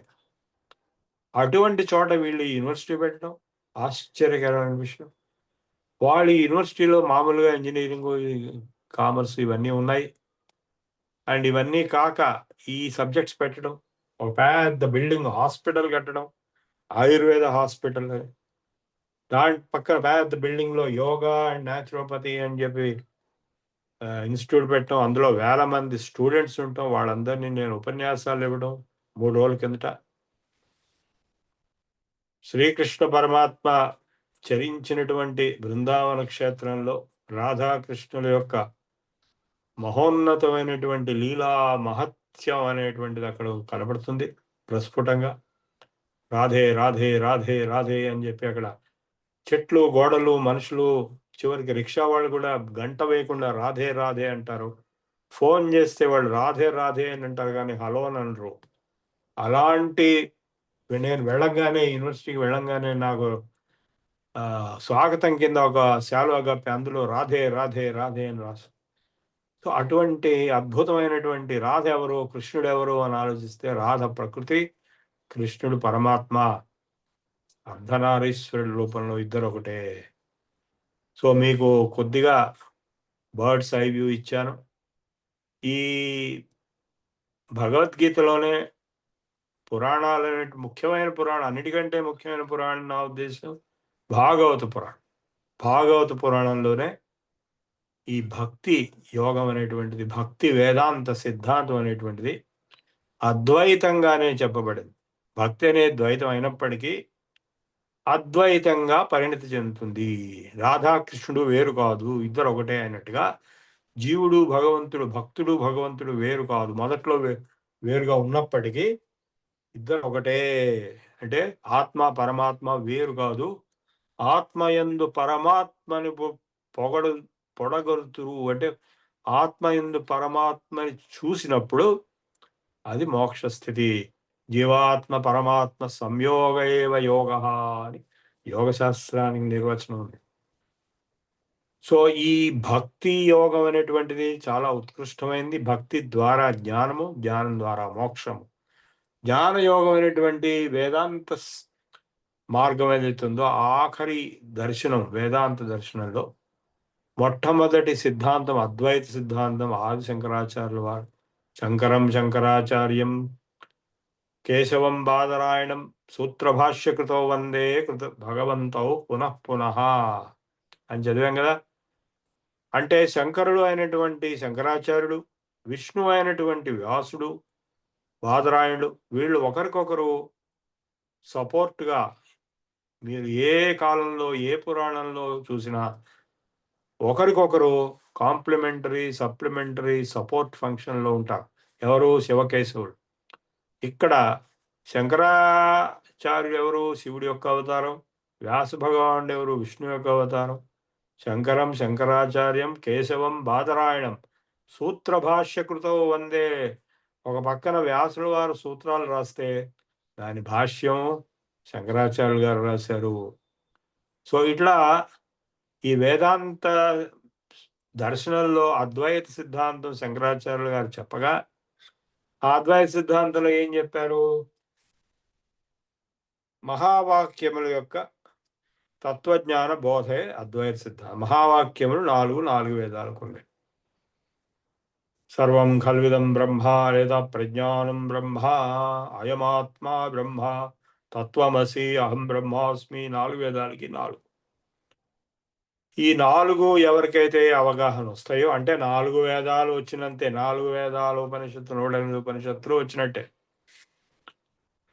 అప్పుడు అతనికి మోక్షం వస్తుంది. మహావాక్యముల ద్వారా బ్రహ్మాకార వృత్తి అనేటువంటిది ఏర్పడి జ్ఞానం వల్ల ఆ బ్రహ్మాకార వృత్తిలో అహం బ్రహ్మాస్మి, నేను భగవంతుడనే గాని జీవుడిని కాదు, జీవో నాహం దేశికోక్త్వా శివోహం, రజ్వజ్ఞానాద్భాతి రజ్జుర్యధాహి స్వాత్మా జ్ఞానాదాత్మనో జీవభావః, ఆప్తోక్త్వా హి భ్రాంతినో శేన రజ్జుః, జీవో నాహం దేశికోక్త్వా శివోహం. జగన్మిథ్యా బ్రహ్మ సత్యం, జీవో బ్రహ్మైవ నాపరః అనేటువంటిది అద్వైత సిద్ధాంతం. ఈ అద్వైత సిద్ధాంతం వలన శంకరాచార్యుల వారు బౌద్ధుల్ని జయించి, బౌద్ధులు శూన్యవాదం చెప్పి భ్రష్టు పట్టిస్తుంటే సమాజంలో అనేకమైన వికారములు వస్తుండగా, బుద్ధుడు మళ్ళా గొప్పవాడే, బుద్ధుడిని భగవంతుడిగా శంకరాచార్యులు గారు స్పందించారు. భగవానిత్యాహ, బుద్ధుడు ఇలా, భగవంతుడు ఇలా అన్నాడు అని గౌరవించినప్పటికీ, అంటే విష్ణు యొక్క అవతారాల్లో ఒకటిగా గౌరవించినప్పటికీ, బౌద్ధులు అనేటువంటి వాళ్ళు ఎవరైతే ఆయన తర్వాత వచ్చారో వాళ్ళందరూ రకరకాల సిద్ధాంతాలు చెప్పి, శూన్యవాదం అని చెప్పి, మధ్య మార్గం అని చెప్పి, ఇంకోటి చెప్పి చివరికి బౌద్ధ ఆరామాల్లో రంకులు జరగడం మొదలెట్టంగా అప్పుడు ఆ బౌద్ధ మతాన్ని వాదనల ద్వారా, యుద్ధంతో కాదు, కేవలం వాదన ద్వారా ఆ శూన్యవాదాన్ని తప్పని చెప్పి నిరూపించి వేదమే కరెక్టు, ఉపనిషత్తులే కరెక్టు, అద్వైత సిద్ధాంతం ఏదైతే మాండూక్యోపనిషత్తులో గౌడపాదులు రాసినటువంటి కారికలో ఉన్నటువంటి అద్వైత సిద్ధాంతాన్ని, గౌడపాదులు అంటే ఎవరో గారు, గౌడపాదులు శంకరాచార్యులు గారి పితామహ గురువులు. ఫస్ట్ గురువు గోవింద భగవత్పాదులు, వారి గురువు గౌడపాదులు. గౌడపాదులు రాసినటువంటి అద్వైత సిద్ధాంతాన్ని శంకరాచార్యులు గారు సైద్ధాంతరీకరించి దాని ప్రూఫ్గా, దాన్ని వాదనలతో ఏ కోర్టులో అయినా సరే, ఎటువంటి వాదనలో అయినా సరే దాన్ని నిరూపించవచ్చు అని నిరూపించి బౌద్ధ జైన చార్వాక, అండషండ పాషండ బౌద్ధ జైన చార్వాక మతాలన్నిటినీ జయించి శంకర దిగ్విజయంతో పునః వైదిక సంస్కృతిని, వైదిక ధర్మాన్ని, ఉపనిషత్ లో ఉన్నటువంటి అద్వైత సిద్ధాంతాన్ని, వైదిక మార్గ సనాతన ధర్మ పునఃప్రతిష్టాపన పెద్ద ఎత్తున శంకరాచార్యులు గారు, ఆది శంకరాచార్యులు గారు అనుగ్రహించడం వలన మనం ఈ రోజంతా ఈ బతికి బట్టగట్టి హిందువులుగా ఉన్నాం. లేకపోతే మొత్తం దేశం కూడా బౌద్ధులు, జైనులు, చార్వాకులు, లోకాయతులు. అప్పటికి ఇంకా వీళ్ళు రాలేదు. ఎవరు? యూదు, క్రైస్తవ, మహమ్మదీయ మతాలు రాలేదు ఇండియాలోకి. 500 BC ప్రాంతంలో శంకరాచార్యులు గారు. కాబట్టి ఇప్పటికీ మనం ఉన్నాము. కానీ ఇప్పుడు ఉన్నటువంటి పెద్ద థ్రెట్, భయం ఏంటంటే ఈ క్రైస్తవ మహమ్మదీయ మతాల వాళ్ళు ఎవాంజలిస్ట్. యూదులు అట్లా కాదు, ఇజ్రాయలీస్ వాళ్ళు ఎవాంజలిజం చేయరు. వీళ్ళు మాత్రం ఎవాంజలిస్ట్. అంటే కన్వర్ట్ చేస్తేనే వాళ్ళు ఉండేది మనుగడ. ఫస్ట్ మహమ్మద్ తన భార్యనే కన్వర్ట్ చేశాడంట. సో కన్వర్షన్ చేస్తూనే ఉండాలి, అది వాళ్ళ రూల్. అట్లానే వాళ్ళు పెరిగారు. ప్రపంచంలో అన్నిటికంటే పెద్ద మతాల కింద క్రైస్తవ మతం ఏర్పడింది. కానీ ఇప్పుడు చాలా మంది వదిలేసి వెళ్ళిపోయారు. రెండవది కింద మహమ్మదీయ మతం ఏర్పడింది. భయంతో నడుస్తుంది. రెండిట్లో కూడా ఎటువంటి స్వాతంత్ర్యం లేదు, ఎటువంటి సత్యాన్వేషణ లేదు, ఎటువంటి న్యాయ నిర్ణయం, ప్రూఫ్ అనే కాన్సెప్ట్ లేదు. మనదంతా ప్రూఫ్ బేస్డ్. మనది ఎగ్జాక్ట్లీ ఆపోజిట్. ఇక్కడ ఏది బ్లైండ్గా మీరు బిలీవ్ చేయాల్సిన అవసరం లేదు. ఇప్పుడు ఈ కోర్సులో కూడా మీరు అటెండ్ అవుతున్న ఈ కోర్సులో మేము పూర్తిగా సైంటిఫిక్ అప్రోచ్తో ప్రజెంట్ చేస్తున్నాం. సైంటిఫిక్ అంటే ప్రూఫ్ ఉంటుంది. ఊరికే నమ్మాల్సి గుడ్డి నమ్మకాలు అవసరం లేదు. గుడ్డి నమ్మకాల వల్ల ఏర్పడేటువంటి మతాలు క్రైస్తవము, మహమ్మదీయ మతం, ఆ గుడ్డి నమ్మకాలతోనే మనుగడత ఉంది. వాటితోటే పుట్టుగా ఇప్పటికి కూడా అదే పరిస్థితిలో ఉంది. వాటిని కనుక ఎవరైనా ప్రశ్నిస్తే వాళ్ళకి దండన ఇవ్వబడుతుంది, జైల్లో పెట్టబడతారు లేదా చంపేయబడతారు. అలాంటి పరిస్థితి సనాతన ధర్మంలో లేదు. సనాతన ధర్మంలో శాస్త్రం అంటే సైన్స్, సైన్స్ అంటే శాస్త్రం, అదే సనాతన ధర్మం. అంతేగాని మతం వేరు, సైన్స్ వేరు, నువ్వు క్వశ్చన్ చేస్తే నేను చంపేస్తాము అనేటువంటి విపరీత ధోరణిలో క్రైస్తవ చర్చి వాళ్ళ పద్ధతుల్లో ఉన్నాయి, కానీ మనకు లేవు. మనది రెండు ఒకటే. అంటే మన సనాతన ధర్మం మొత్తం scientific, that can be proven in any court of law or in any situation or any circumstances. The scientific nature of Sanatana Dharma can be well established. So ఈ కోర్సులో కూడా సైంటిఫిక్గానే మేము ఇచ్చే ఇంగ్లీష్ కోర్సులో కానీ సైంటిఫిక్గానే చెప్తాం, కానీ గుడ్డి నమ్మకాలతో చెప్పేది అవసరం లేదు. ఏమి తెలియని వాడు గుడ్డి నమ్మకం పెట్టుకోవాల్సి వస్తుంది. అంటే చిన్నపిల్లలు ఉంటారు, వాళ్ళకి ఏమి రాదు కనుక తల్లిదండ్రులు ఏం చెప్తే అది వినాల్సి వస్తుంది. సొంతంగా ఆలోచించే శక్తి లేదు. సొంతంగా ఆలోచించే శక్తి ఉన్నటువంటి మానవుడికి, అడల్ట్ హ్యూమన్కి సైంటిఫిక్ ఎవిడెన్స్ బేస్డ్ థింకింగే అప్రోచే అవసరం. అది మన కేవలం వైదిక సనాతన ధర్మంలో మట్టుకే ఉంది, ఇంకా వేరే మతాలు లేదు. సో ఈ విధంగా నేను మీకు బర్డ్స్ ఐ వ్యూ ఇచ్చాను. ఇప్పుడు మీరు ఏదైనా క్వశ్చన్స్ ఏమైనా ఉంటే అడగండి, మనం డీటెయిల్గా డిస్కషన్ చేద్దాం.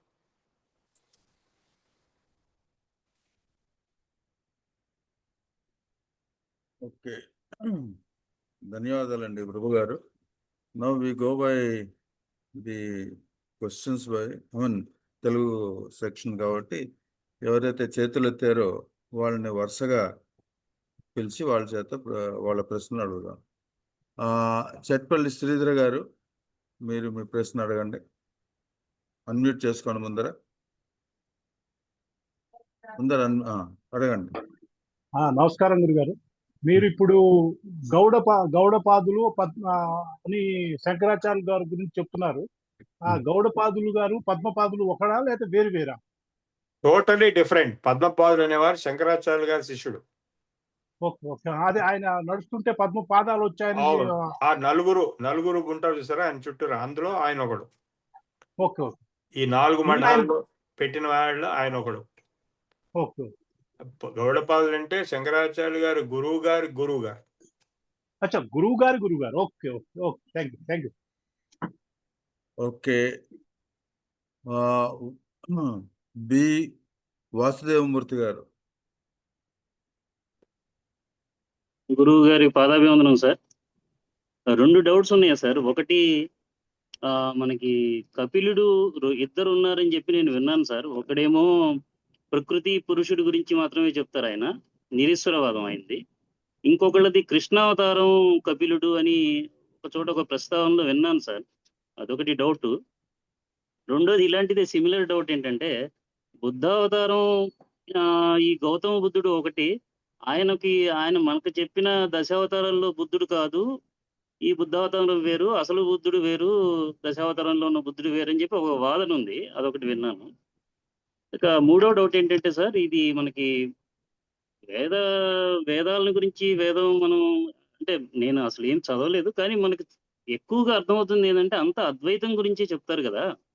మొత్తం మనకి ఉపనిషత్తులు మొత్తం అద్వైతం గురించి ఉంది. అటువంటిప్పుడు మరి ద్వైతము, విశిష్టాద్వైతము, అద్వైతం అని చెప్పి ఇన్ని వాదాలు వచ్చినాయి.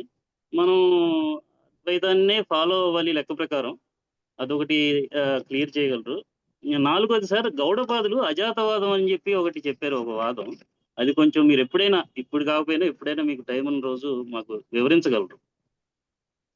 ఓకే, మంచి క్వశ్చన్ వేశారు. ఇప్పుడు నేను రివర్స్లో వెళ్తాను. సో అజాతవాదము అద్వైతవాదము వేరు కాదు. అంటే మాయావాదం అనేది ఉందో, గౌడపాదుల కారికలో, మాండూక్యోపనిషత్తు కారిక గౌడపాదుల వారు రాసింది.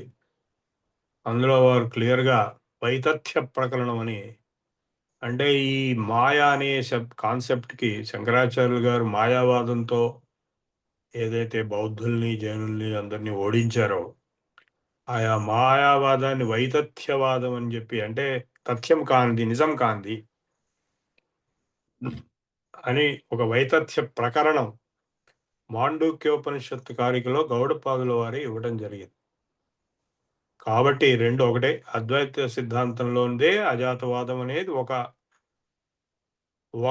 వర్షన్, ఒక అప్రోచ్. అది మీకు యోగ వాసిష్ఠంలో కూడా ఉంటుంది, అవధూత గీతలో కూడా ఉంటుంది. అద్వైత పరాకాష్ఠ అనుభూత స్థితిలో ఈ జగత్తు లేదు, ఉన్నది ఒకటే బ్రహ్మము. ఆ బ్రహ్మం వేరు కాదు, నేనే బ్రహ్మంని, అహం బ్రహ్మాస్మి అనేటువంటి కస్యాప్యహో నమస్కుర్యామహం ఏకో నిరంజన అన్నాడు అద్వైత, ఎవరు, దత్తాత్రేయుడు, ఇందే అవధూత గీత. సో ఇవన్నీ తత్వజ్ఞానాలకి లోతైనటువంటి విషయాలు. మనం ఈ కోర్సులో అనేక సందర్భాల్లో వీటిని చర్చించుకుంటాము. నేను ఒక్కడనే కాదు, విశాలాక్షి గారు, ఇంకా ఇతర వక్తలు కూడా ఉన్నారు, వాళ్ళు కూడా చర్చిస్తారు. ఇదేమీ ఆషామాషి వ్యవహారం కాదండి. మీరు గమనించవలసిన విషయం ఏంటంటే, ఇవేమీ కూడా బ్లాక్ అండ్ వైట్గా ఇప్పుడు మన మామూలు విషయాల్లో లాగా ఇడ్లీయా దోశ అన్నట్టుగా చెప్పేవి కావు. ఇవి ఇది ఎట్లా ఉంటుందంటే ఇడ్లీ దోశ రెండు ఒకటే అన్నట్టుగా ఉంటుంది, ఎందుకంటే అందులో ఉండే పదార్థం ఒకటే కదా అన్నట్టు అట్లా ఉంటాయి అన్నమాట. అంటే ఈ మీరు అడిగిన ఇంకొక ప్రశ్న అద్వైతం విశిష్ట అద్వైతం ఇవన్నీ కూడా మొట్టమొదలు అద్వైతమే చెప్పబడింది, మీరు అన్నది కరెక్టు. ఆ అద్వైతానికి రకరకాలుగా చిలవలు పలవలుగా వ్యాఖ్యానాలు రాసి, అంటే అద్వైతమే కానీ విశిష్టాద్వైతం అని, అంటే అద్వైతమే కానీ ఒక స్పెషల్ వర్షన్ అని చెప్పి రామానుజాచార్యుల వారు, ఇంకా మధ్వాచార్యులు గారు ద్వైతం అని, తర్వాత వల్లభాచార్యులు గారు శుద్ధాద్వైతం అని, ఇంకొకళ్ళు ద్వైతాద్వైతం అని, ఇంకొకళ్ళు అచింత్య ద్వైతాద్వైత అని, ఇట్లా రకరకాల వర్షన్స్ చెప్పడం మొదలెట్టారు. అంటే ఇప్పుడు ఇడ్లీ అనేది ఒకటే అయినా కూడా దానికి రకరకాలుగా పొడి ఇడ్లీ, సాంబార్ ఇడ్లీ, రవ్వ ఇడ్లీ, దోశ నేను ఎక్కడో మొన్న చూశాను, అదేదో షాప్లో 80 రకాల దోశలు ఉన్నాయి. సో దోశ ఒకటే, ఆ పదార్థం ఒకటే, కానీ 80 రకాలు వాడు తయారు చేస్తారు. అది చేసి ఇది చేసి ఇది చేసి ఇది ఈ టైప్ అన్నమాట. ఇదంతా తత్వజ్ఞానం ఒకటే, ఇదేమి బ్లాక్ అండ్ వైట్ చెప్పే విషయం కాదు, ఈ సబ్జెక్టే అటువంటిది. అందుకే దాన్ని బ్రహ్మ విద్య అన్నారు. ఇదే మామూలుగా మనం ఏదైనా సబ్జెక్ట్ చదివినప్పుడు అది అర్థం కావట్లేదు అంటే ఎవరైనా ఏమైనా బ్రహ్మ విద్య ఇది కాదు కదా, అర్థం అవుతుంది, బాగా చదువు, ఇది ఇట్లా అది అట్లా అని చెప్తారు, మ్యాథమెటిక్స్ కానీ ఇలాంటివన్నీ. ఇది బ్రహ్మ విద్య కావడం వలన అది అర్థం కాదు, అది అర్థమయ్యే ఛాన్స్ కూడా లేదు. అది కేవలం అనుభూతితో మటుకి అపరోక్షానుభూతి అని శంకరాచార్య గారు దాని మీద పెద్ద గ్రంథమే రాశారు. 350 గ్రంథాలు రాశారు. అందులో ప్రకరణ గ్రంథాలు చాలా ఉన్నాయి, వాటి మీద నేను ఉపన్యాసాలు ఇస్తున్నాను. ఈ సబ్జెక్ట్ అటువంటిది. దీన్ని ద్వైతంగా కూడా చెప్పచ్చు, అద్వైతంగా కూడా చెప్పచ్చు, విశుద్ధాద్వైతంగా చెప్పచ్చు, ద్వైతాద్వైతంగా చెప్పచ్చు, శుద్ధాద్వైతం, అన్ని రకాలుగా కూడా చెప్పచ్చు. అన్నీ కరెక్టే, అందరు ఆచార్యులు కరెక్టే. ఆ సబ్జెక్ట్ అటువంటిది. ఏమండి, అర్థమైందా? సో మీకు అర్థం కాదని నాకు తెలుసు, కానీ సబ్జెక్టే అటువంటిది. సో ఇంకపోతే ఇంకేంటంటే మీరు అడిగిన బుద్ధుడు, నాకు తెలుసు 2 బుద్ధులు ఉన్నారంటారు. దానికి 2 వైపులా ఎవిడెన్స్ లేదండి. మనకి చరిత్రలో ఒకే బుద్ధుడు కనపడతాడు, భాగవతంలో ఇంకో బుద్ధుడు ఉన్నాడంటారు. మరి అది ఇప్పటికే ఒక ప్రశ్నార్థకంగానే మిగిలిపోయింది. కపిల మహర్షి భాగవతంలోనే ఒక విష్ణుమూర్తి అవతారంగానే చెప్పబడింది. సో మొట్టమొదట్లో సగరుడి కొడుకులు ఆ కపిల మహర్షి ఆశ్రమంలోనే వెళ్ళి ఆయన్ని బాధ పెట్టడము, వాళ్ళని శపించడము, వారు భస్మం కావడము, ఆ భస్మం మీదకి గంగా నదిని తీసుకొస్తే గానీ వాళ్ళకి మోక్షం రాదని చెప్పడం వల్ల వాళ్ళ వంశీకుడైనటువంటి భగీరథుడు గంగా నది, నేను అన్ని చోట్లకు వెళ్ళాను, గంగా పుట్టినటువంటి గంగోత్రి కంటే పైనటువంటి గౌముఖ్ గ్లేషియర్కి వెళ్ళాను. అక్కడ పుడుతుంది గంగా, ఆ గ్లేషియర్ నుంచి డ్రాప్ పుడుతుంది. అక్కడికి వెళ్ళాను నేను. అక్కడి నుంచి గంగోత్రికి వచ్చి ఒక నది కింద తయారై, తర్వాత జన్ము పర్వతం మీద జాహ్నవి అయి, తర్వాత భాగీరథి అయి, చివరికి అలకనందాతో కలిసి ఎక్కడ దేవప్రయాగ్లో ఋషికేశ్కి వచ్చేటప్పుడు గంగ అవుతుంది. సో ఆ ఋషికేశ్ నుంచి కలకత్తా డైమండ్ హార్బర్ వరకు వాళ్ళు కెనాల్స్ తవ్వి తీసుకెళ్ళారు. It is not a natural river, it is an artificial project. Who is the head of that project? Bhagirath. అక్కడి నుంచి ఇక్కడ దాకా తీసుకొచ్చాడు. సో ఇక్కడికి తీసుకురావటం వల్ల నేను వెళ్ళాను, ఇక్కడ కూడా వెళ్ళాను. ఎక్కడికి? డైమండ్ హార్బర్, కోల్కతా. కపిల మహర్షి అని ఒక స్పాట్, అక్కడ ఆయన ఉండేవాడని. అక్కడి గంగానదిని తీసుకురావటం వల్ల ఆ సగరుడి కొడుకులందరూ భస్మాల మీద గంగానది పారటం వల్ల వాళ్ళు ముక్తులైనారని మనకి చరిత్ర చెప్తున్నది. కాబట్టి దాన్ని బట్టే మనం వెళదాము. ఇంక నెక్స్ట్ క్వశ్చన్. ఓకే అండి. దువ్వూరు లక్ష్మీనారాయణ మూర్తి గారు. నమస్కారం గురువు గారు. Hmm.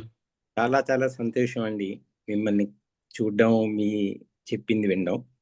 సార్, నాకు 2 డౌట్లు ఉన్నాయండి. ఒకటి, అద్వైత సిద్ధాంతం అంటే ఆత్మ పరమాత్మ అని చెప్పారు, అంటే ఆత్మ పరమాత్మలో కలవడమే మోక్షం అని కూడా చెప్పారు. సో బేసిక్ క్వశ్చన్ ఏంటంటే నాది, ఆత్మ అంటే ఏంటి? ఆత్మ అంటే నేనా, పరమాత్మ అంటే దేవుడా లేక పరమాత్మ అంటే మీరా? అంటే నేను దేవుడిని చూస్తేనే కదా నేను కలుస్తాను ఆయన్ని. Okay, next. అదే అంతేనా, అయిపోయిందా క్వశ్చన్? లేదు, ఇది ఒక క్వశ్చన్ అండి. రెండోది వచ్చి అంటే నేను నిన్న విశాలాక్షి గారిని అడిగాను. అది క్వశ్చన్ అంటే కొంచెం ఏమన్నా తెలుస్తుందని. సనాతన ధర్మం అంటే మేబీ నేను ఈ కోర్సు కంప్లీట్ అయ్యే లోపు నాకు ఒక అవగాహన రావచ్చు. కానీ సనాతనం అంటే ఏమిటండి? ధర్మం అంటే ఏమిటి? అంటే ధర్మాలు వేదాలు అని అంటారు. ఏవో కొన్ని ప్రవచనాల్లోనూ వాటిలోనూ నేను విన్నాను. వేదాలంటే అంటే మీరన్నట్టు మేమెవరు వేదాలు చదువుకోలేదు అంటే మాకు ధర్మం తెలియదనా అండి? లేదంటే ఇంకొక సింపుల్ డెఫినేషన్ చెప్పాలంటే మంచిగా ఉండడం. మన ధర్మం ఏమిటి అన్నది నాకు తెలుసండి. నేను ఒక ప్రభుత్వోద్యోగిని అయినప్పుడు నేను నా ఉద్యోగాన్ని, కర్తవ్యాన్ని సరిగ్గా నిర్వహిస్తే అది నా ధర్మం. అలా సింపుల్ గా చెప్పుకోవాలా అండి? లేక ధర్మం అన్నదానికి ఏమైనా ఒక డెఫినేషన్ ఉందా? సనాతన ధర్మానికి ఒక డెఫినేషన్ ఉందా? సనాతనానికి ఒక డెఫినేషన్? ఓకే, నేను రివర్స్ లో అదే సెకండ్ క్వశ్చన్ ఫస్ట్ చెప్తాను. Yes sir. ఇప్పుడు ధర్మం అనే శబ్దానికి వ్యుత్పత్తి చూస్తే ధ్రువ్ అనే ధాతు ఉంది, అవునా? ధ్రువ్ అనే ధాతు నుంచి ధర్మం అనే శబ్దం వస్తుంది. అంటే ధ్రువ్ అంటే ధరించటం, ధరించడం అంటే నిలబెట్టడం, పట్టుకోవటం. అంటే ఇప్పుడు స్తంభాలు ఉన్నాయనుకోండి, ఆ స్తంభాల మీద మొత్తం బిల్డింగ్ ఆధారపడి ఉంటుంది. అంటే ఆ స్తంభాలే ఆ బిల్డింగ్ ధరిస్తున్నాయి. సో ఏవైతే దేని వలన అయితే లేదా ది సెట్ ఆఫ్ ప్రిన్సిపల్స్ దేని వలన అయితే వేటి వలన అయితే ఈ సృష్టి ధరింపబడిందో అంటే నడుస్తున్నదో, సృష్టి స్థితి లయములు మూడు కూడా అంటే జీవనం మొత్తం కూడా, అందులో మన మానవ జీవితం అనేది చాలా చిన్న విషయము. ఈ మొత్తం సృష్టి కూడా దేని మీద ఆధారపడి నడుస్తున్నదో అది ధర్మం. ఓకేనండి?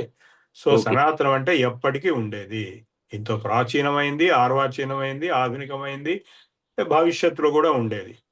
అంటే sustainability, set of principles of sustainability, అది ధర్మం అంటే. వీటిని ధర్మం అంటే ఏమిటి అనే క్వశ్చన్ వచ్చినప్పుడు మను ఒక శ్లోకం చెప్పాడు, ధర్మ లక్షణాలు అని చెప్పాడు. ధృతి క్షమాదమ శౌచమస్తేయో ఇంద్రియ నిగ్రహ ధీర్ విద్యా సత్యం అక్రోధో దశకం ధర్మ లక్షణం. 10 ప్రిన్సిపల్స్ చెప్పాడు. ధృతి, క్షమ, దమ, శౌచం, అస్తేయం, ఇంద్రియ నిగ్రహం, ధీ, విద్య కూడా ధర్మం కింద చెప్పాడు, సత్యం, అక్రోధం, దశకం ధర్మ లక్షణం. సో ఇప్పుడు ఈ 10 కాక మన యోగ శాస్త్రంలో యమనియమాలను ఉన్నాయి. సత్యం, అహింస, బ్రహ్మచర్యం, అస్తేయం, అపరిగ్రహం, శౌచం, సంతోషం, తపస్వాధ్యాయం, ఈశ్వర ప్రణిధానం. ఇవి కూడా ధర్మం కింద చెప్పిన వాళ్ళు కూడా ఉన్నారు. ఇవి కాక 26 దైవీ సంపద లక్షణాలు భగవద్గీతలో 16వ అధ్యాయంలో ఉన్నాయి. అభయం, సత్వ సంశుద్ధి, జ్ఞానయోగ వ్యవస్థితిర్దానందమశ్చ యజ్ఞశ్చ స్వాధ్యాయస్తప ఆర్జవం అహింసా సత్యమక్రోధ త్యాగ క్షాంతిరపైశునం దయాభూతేష్వలోలుప్త్వం మార్దవం హ్రీరచాపలం తేజ క్షమా ధృతి శౌచం అద్రోహో నాభిమానిత. ఈ 26 దైవీ సంపద లక్షణాలు, ఈ 10 మన ధర్మ లక్షణాలు, ఈ 10 యమనియమాలు కామన్ గా ఉన్నాయి. వాటిల్లో అహింస, సత్యము, ధర్మము, శాంతి, త్యాగము ఇవన్నీ ఉన్నాయి. సో మీరు ఇందాక చెప్పిన నా ఉద్యోగం, నా ధర్మం నేను చేసుకుంటాను అనేది స్వధర్మం. విశేష ధర్మాలు, సామాన్య ధర్మాలు, స్వధర్మాలు రకరకాలుగా ఉన్నాయి. అంటే సామాన్య ధర్మం, ఇప్పుడు ఇంతవరకు నేను చెప్పినటువంటి సామాన్య ధర్మాలు అంటే అహింస, సత్యము, దొంగతనం చేయకుండా ఉండటము, ఎవరిని బాధ పెట్టకుండా ఉండటము, ఇట్లా ఇవి 10 commandments లో కూడా ఉన్నాయి. thou shall not steal, thou shall not kill, thou shall not covet thy neighbor's wife, ఇట్లాంటివన్నీ ఉన్నాయి. ఇవే ధర్మశాస్త్రంలో చట్టానికి ఆధారం. ఈ రోజు కూడా చట్టం అనేది, లా అనేది, కోర్టులు అనేవి ఈ ధర్మ లక్షణాలని రక్షించడం కోసమే పెట్టబడింది. అంటే దొంగతనం చేయకుండా ఉండటం కోసం, ఎవరిని చంపకుండా ఉండటం, ఎవరిని అబద్ధాలు చెప్పుకోవడం, ఇట్లా ఇవే ఫండమెంటల్ ప్రిన్సిపల్స్. ఇవి బౌద్ధంలో ఉంటాయి, జైనంలో ఉంటాయి, సిక్ ప్రతి మతంలో ప్రతి చోట ఉంటాయి. ఇవి సామాన్య ధర్మాలు. ఇవి కాక విశేష ధర్మాలు అంటే ఇప్పుడు నేను మీకు చెప్తున్నాను. మీరు ఒక ప్రశ్న వేశారు, నేను మీకు జవాబు చెప్తున్నాను. అది నా ధర్మం. నేను చెప్పకుండా దాటేయటం అనేది అధర్మం అవుతుంది. సో ఎవరి ధర్మం వారికి తెలుస్తుంది. వారి డ్యూటీ, రెస్పాన్సిబిలిటీ, కమిట్మెంట్ అండ్ ఇవన్నీ కూడా దాని కింద వస్తాయి. విశేష ధర్మాలు, సామాన్య ధర్మాలు. ఇవి కాక ధర్మం అనేది 2 రకాలు. ఒకటి ప్రవృత్తి లక్షణ ధర్మం, ఒకటి నివృత్తి లక్షణ ధర్మం. శంకరాచార్యులు గారు భగవద్గీత భాష్యంలో మొట్టమొదలు చెప్పిన సెంటెన్స్ ఇదే. ధర్మో ద్వివిధ, ప్రవృత్తి లక్షణ ధర్మ, నివృత్తి లక్షణ ధర్మ, నారాయణ అర్జునాయ గీతాయాం ప్రోక్తవాన్. ఈ ధర్మాన్ని చెప్పాడు నారాయణుడు భగవద్గీతలో అన్నాడు. అంటే మొత్తం భగవద్గీత కలిసి ధర్మమే అని అన్నాడు. కాబట్టి మీకు I think I gave you more than enough definitions. So first క్వశ్చన్కి వస్తే, ఇప్పుడు తత్వజ్ఞానం ఇందాకే చెప్పాను, ఇది చాలా సూక్ష్మమైనటువంటిది, అర్థం కానటువంటిది, అర్థం అయ్యేటానికి అవకాశం కూడా లేనటువంటిది. ఇది ఏది? బ్రహ్మ విద్య. అందుకే ఏమయ్యా మ్యాథమెటిక్స్లో నా క్యాలిక్యులస్ రావట్లేదండి, ఇది ఏమన్నా బ్రహ్మ విద్య వస్తుందిలే, ఇంతమందికి వస్తే నీకెందుకు రాదు అని చెప్తాం. అంటే బ్రహ్మ విద్య అనేది రాదు, కానీ మిగిలినవన్నీ వస్తాయని దాని అర్థం. అంటే ఇది సబ్జెక్టే అటువంటిది, దాని లక్షణమే అటువంటిది. దీంట్లో రకరకాల స్థాయి నిర్వచనాలు ఉన్నాయి. నేను మహా పండితులను కలిశాను, మహా డిస్కషన్లు చేశాను. చివరికి తేలింది ఏంటంటే, పెద్ద పండితులు కూడా చెప్పింది ఏంటంటే, అద్వైతం, విశిష్టాద్వైతం, ఇట్లా మిగిలినవన్నీ కూడా different perspectives of the same truth అని చెప్పారు. అంటే ఈ సబ్జెక్ట్ అటువంటిది. దాన్ని ఇప్పుడు ఒక కొండ ఉందండి, ఈ కొండ మీరు రైల్లో వెళ్ళినప్పుడు చూసే ఉంటారు. కొండని మీరు మొదట్లో ఆ కొండ ఒక విధంగా కనపడుతుంది, ఇంకొంతసేపటికి ఇంకో విధంగా కనపడుతుంది, ఇంకోసేపటి ఇంకో విధంగా, ఆ కొండే మళ్ళీ చివరికి. ఇది అనేకాంతవాదం అని జైన మతంలో ఇది చాలా ముఖ్యమైన సిద్ధాంతం. ఒకే విషయాన్ని, ఒకే వస్తువుని అనేక దృక్కోణాల్లో అనేక రకాలుగా దర్శించవచ్చు. అవన్నీ కూడా వ్యాలిడ్ అనే చెప్పాల్సి వస్తుంది. ఇక్కడ పరబ్రహ్మ తత్వాన్ని మీరు ఇన్ని రకాల సిద్ధాంతాల ద్వారా ఇంతమంది ఆచార్యులు చెప్పటం అనేది తప్పు లేదు. ఎందుకంటే అవన్నీ రీసెర్చ్ ఎక్స్టెన్షన్స్ ఆఫ్ అద్వైతం.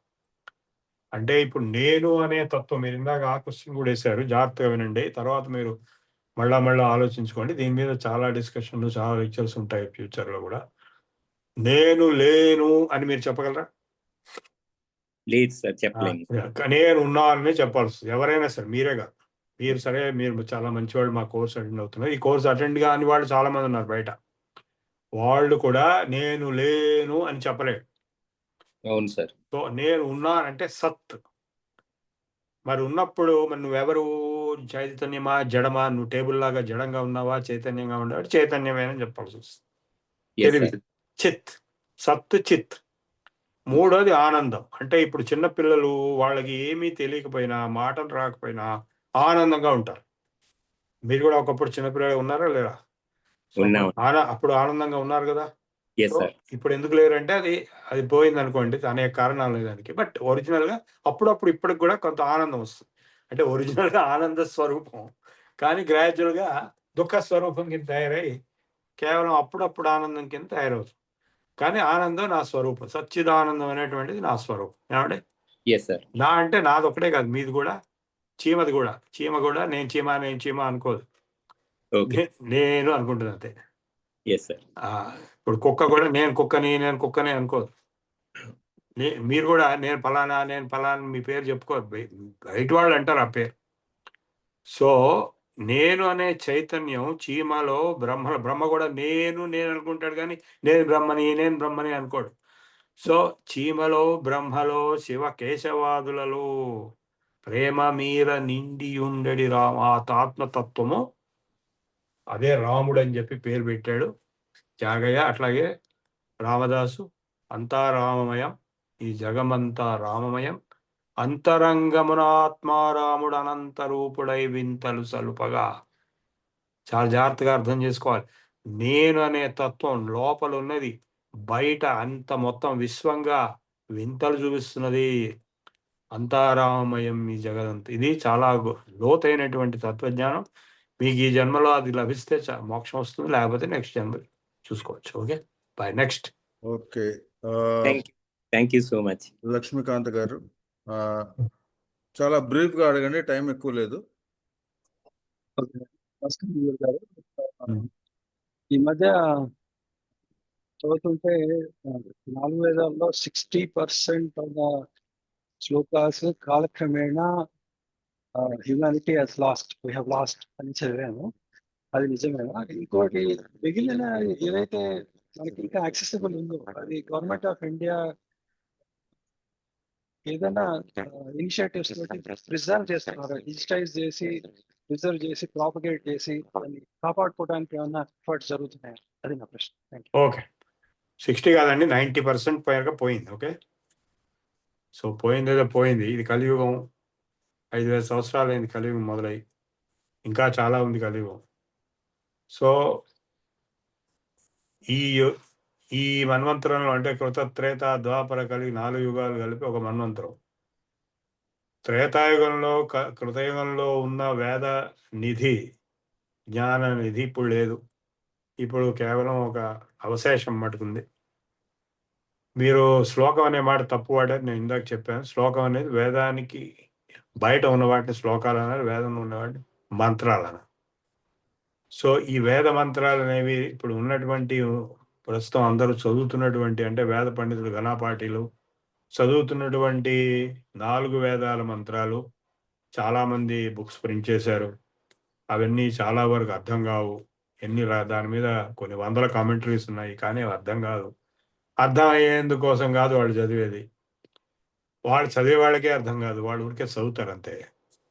ఇప్పుడు ఎట్లాగైతే టెమిలియన్స్ త్యాగరాజ కృతులు, తెలుగు కృతులు పాడితే వాళ్ళకి ఏం అర్థం కాదు, కానీ బాగా పాడతారు. సో అట్లాగే ఈ ఘనపాఠులు చాలామంది, అంటే అందరూ కాదు, అందులో చాలా కొద్ది మందికి అర్థజ్ఞానం ఉంటుంది. అంటే వాళ్ళు చదువుకోవాలి సపరేట్గా, వేదార్థం చదువుకోవాలి.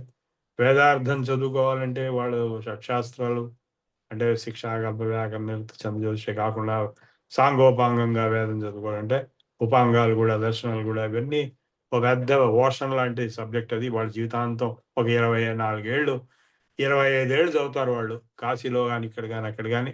అట్లా చదివిన వాళ్ళు 100కి ఒకరు ఉంటే కూడా గొప్ప వేదానికి అర్థం చెప్పగలిగేవాళ్ళు. మిగిలిన వాళ్ళంతా ఊరికే చదువుతారు అంతే. They are deliverers. అది కూడా చాలా ఇంపార్టెంట్, అది కూడా చాలా కష్టం.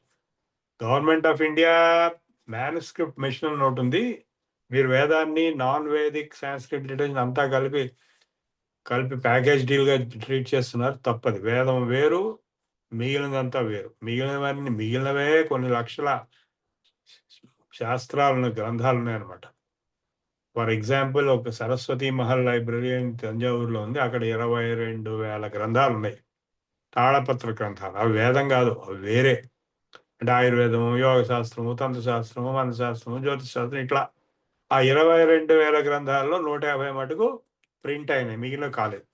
ఇది ఒక ఎగ్జాంపుల్ మీకు. ఇలాంటి పరిస్థితి మ్యానుస్క్రిప్ట్స్ లైబ్రరీస్లో కొన్ని వందలు ఉన్నాయి. ఇండియాలోను, జర్మనీలోను, అమెరికాలోను, ఇంగ్లాండ్లోను, నేపాల్లోను. అక్కడ ఇదే పరిస్థితి. అది అలా ఉంటాయి అంతే. అందులో చాలా కొద్ది మటుకు ప్రింటింగ్, పబ్లిషింగ్ జరిగింది. నేషనల్ మ్యానుస్క్రిప్ట్ మిషన్ అని గవర్నమెంట్ ఆఫ్ ఇండియా వాళ్ళు ఈ మ్యానుస్క్రిప్ట్స్ అన్ని సంకలించి, అంటే వీళ్ళ లైబ్రరీస్లోనే కాకుండా ఇళ్లలో కూడా ఉన్నాయి కాబట్టి ట్రై చేస్తున్నారు. అది ఏదో కొంత ప్రోగ్రెస్ వచ్చింది, అందుకంటే ఖాళీ. Problem is very very vast. Okay, next. అయిపోయిందండి. ఓకే, సరోజ్ గారు క్లుప్తంగా మీ ప్రశ్న. నమస్కారం అండి, మీకు పాదాభివందనం. నా పేరు లక్ష్మీ సరోజ. క్లుప్తంగా అంటే మరి ఒక్క నిమిషం ఉంది, తర్వాత మళ్ళీ మాట్లాడడానికి రేపా అండి, లేకపోతే ఇప్పుడు నేను ప్రశ్నలు వేయచ్చా? ఇప్పుడు మీరు టచ్ చేసిన సబ్జెక్ట్‌కి ఒక దిగ్భ్రమలోకి వెళ్ళిపోయి ఉక్కిరిబిక్కిరయ్యే పరిస్థితిలాగా ఉంది నా మానసిక పరిస్థితి ఇప్పుడు. అండ్ యాక్చువల్‌గా చెప్పాలంటే, ఇప్పుడు ఒక బ్రాహ్మణ జన్మ ఎత్తడము ఎప్పుడో చేసుకున్న పుణ్యం అనుకుంటే, అందులో ఈ విషయం గురించి ఇది ఉంది అని తెలియడానికి 60 ఏళ్ళు దాటింది. ఒక మామూలు జన్మ, బ్రాహ్మణ జన్మ అని కాకుండా ఒక మనిషి జన్మ ఎత్తిన వాడికి, ఒక సామాన్య మానవుడు ఇలాంటి ప్రపంచంలో ఇలాంటి విషయంలో ఒక జ్ఞాన సముపార్జన గాని, తనేంటో తన అస్తిత్వం ఏంటో తెలియడానికి అసలు ఎక్కడ మొదలెట్టాలి? అది నా ఒక ఫస్ట్ ప్రశ్న. యుగముల గురించి నాకు ఒక చిన్న కన్ఫ్యూషన్ ఎప్పటినుంచో చాలా ఏళ్ల నుంచి ఉందండి. ఇప్పుడు 3102కి మనకి భగవద్గీత వచ్చింది. 5000 సంవత్సరాల క్రితం మనకి మహాభారత యుద్ధం జరిగింది అంటే కనుక మరి యుగాలు 12, 8, 6, 4 లక్షలు, ఇప్పుడు మన కలియుగం 4 లక్షల చిల్లర అనేసేసి అంటే గనక, కలియుగం ముందు అంటే శ్రీకృష్ణ పరమాత్మ ఉన్నది ఇప్పుడు 5000 సంవత్సరాల క్రితం మహాభారతం జరిగింది అనే దానికి నాకు లింక్ కుదరట్లేదండి. నాకు ఎప్పటికీ అర్థం కాదు అది. ఇన్ని ఏం లక్షల అర్థం అయ్యేందుకు ఏం సంవత్సరాలు. లేదు. ఓకే ఇప్పుడు చెప్తాను. అందులో మీరు కన్ఫ్యూజ్ అయ్యేందుకు ఏం లేదు. ఇక్కడ ఏంటంటే ఒకటి ఫస్ట్ క్వశ్చన్ మీరు ఎక్కడ మొదలెట్టాలి అంటే భగవద్గీతతో మొదలెట్టాలి. ఓకే, అది బెస్ట్. భగవద్గీత సారాంశం, మొత్తం వైదిక వాంగ్మయం సారాంశం భగవద్గీత. ఏకో శాస్త్రో దేవకీ పుత్ర గీత. అది ఫస్ట్ క్వశ్చన్కి ఆన్సర్. సెకండ్ క్వశ్చన్కి ఆన్సర్ ఏంటంటే వెరీ క్లియర్. మీరు కావాలంటే వెళ్ళండి, ఎక్కడికి? కురుక్షేత్రానికి వెళ్ళండి. కురుక్షేత్రానికి వెళ్తే అక్కడ భగవద్గీత చెప్పినటువంటి చోటు ఉంది, దాని పేరు జ్యోతిస. ఢిల్లీ నుంచి 2-3 గంటలు 3 గంటలు 4 గంటల ప్రయాణంలో చండీగఢ్ వైపు వెళ్ళే రోడ్డు మీద కురుక్షేత్రం అనేది వస్తుంది. నేను అక్కడ చాలాసార్లు వెళ్ళి చాలా ఉపన్యాసాలు కూడా ఇచ్చాను. అక్కడ ఒక చెట్టు ఉంది, ఆ చెట్టు భగవద్గీత కాలం నుంచి ఇప్పటి వరకు ఉంది అని చెప్పి వీళ్ళు నమ్ముతున్నారు. అది బ్రిటిష్ ఆఫీసర్ ఎవరో, అది అక్కడ ఒక రాయి దాని పేరు మీద ఉంది. అది ఎప్పటి నుంచో అది లెజెండరీగా ఆ స్పాట్ ఉంది, జ్యోతిస్సర్ అనేసి. అక్కడే భగవద్గీత చెప్పబడి. సో జ్ఞానానికి భగవద్గీత ఫస్ట్ పాయింట్. ఈ స్పాట్ కూడా మీ హిస్టారికల్ అండర్స్టాండింగ్కి చాలా ఇంపార్టెంట్. దాని దగ్గరలోనే విష్ణు సహస్రనామం చెప్పిన చోటు. అక్కడి నుంచి 3 గంటల దూరంలో సరస్వతి తీర్థం ఉంది. అక్కడ సరస్వతి నది ఉండేది. నది ఉంటుంది, వాటర్ లేకుండా మీకు కనబడుతుంది, ఎండిపోయి కనబడుతుంది. అట్లాగే మొత్తం ఆ కురుక్షేత్రం చుట్టూరా, హర్యానా చుట్టూరా, ఆదిబద్రి అనే చోట హిమాలయాల్లో యమునా నగర్ డిస్ట్రిక్ట్, ఇవన్నీ వెళ్ళినవి చెప్తున్నాను. నేను వెళ్ళని కూడా చాలా ఉన్నాయి. 350 స్పాట్స్ ఉన్నాయి ఎక్కడ? హర్యానాలో కురుక్షేత్రం చుట్టూరా. కురుక్షేత్ర డెవలప్మెంట్ బోర్డ్ అని వాళ్ళు ఒక పుస్తకం తయారు చేశారు. ఆ పుస్తకంలో ఈ 350 స్పాట్స్ గురించి ఫొటోస్, డీటెయిల్స్ ఇచ్చారు హిందీలో. మీకు ఒకసారి వెళ్తే మీకు ఫుల్ క్లారిటీ వస్తుంది. ఇప్పుడు నేను ఇప్పుడే వచ్చాను, నేను మొన్న వచ్చాను. నేను అక్కడ మధుర బృందావనం నుంచి కృష్ణుడు అక్కడ ఉండినాడు, రాధతో ఉండినాడు, గోపికలతో ఉండినాడు. ఆ స్పాట్స్ అన్ని ఇప్పటికీ చాలా ప్రసిద్ధిగాంచినవి. వేల లక్షల మంది జనాలు అక్కడికి వెళ్తున్నారు ప్రతిరోజు. ఆ భగవద్గీత చెప్పిన చోటుకు కూడా వేల మంది టూరిస్టులు ప్రతిరోజు వెళ్తారు. సో ఇవన్నీ నిజంగా జరిగినాయి. ఇది కేవలం 5000 సంవత్సరాలు ఈ మధ్యనే, అంటే ఇది కలియుగం మొదట్లో మహాభారత యుద్ధం అయిపోగానే, కృష్ణావతారం పూర్తి అయిపోగానే కలియుగం మొదలైంది.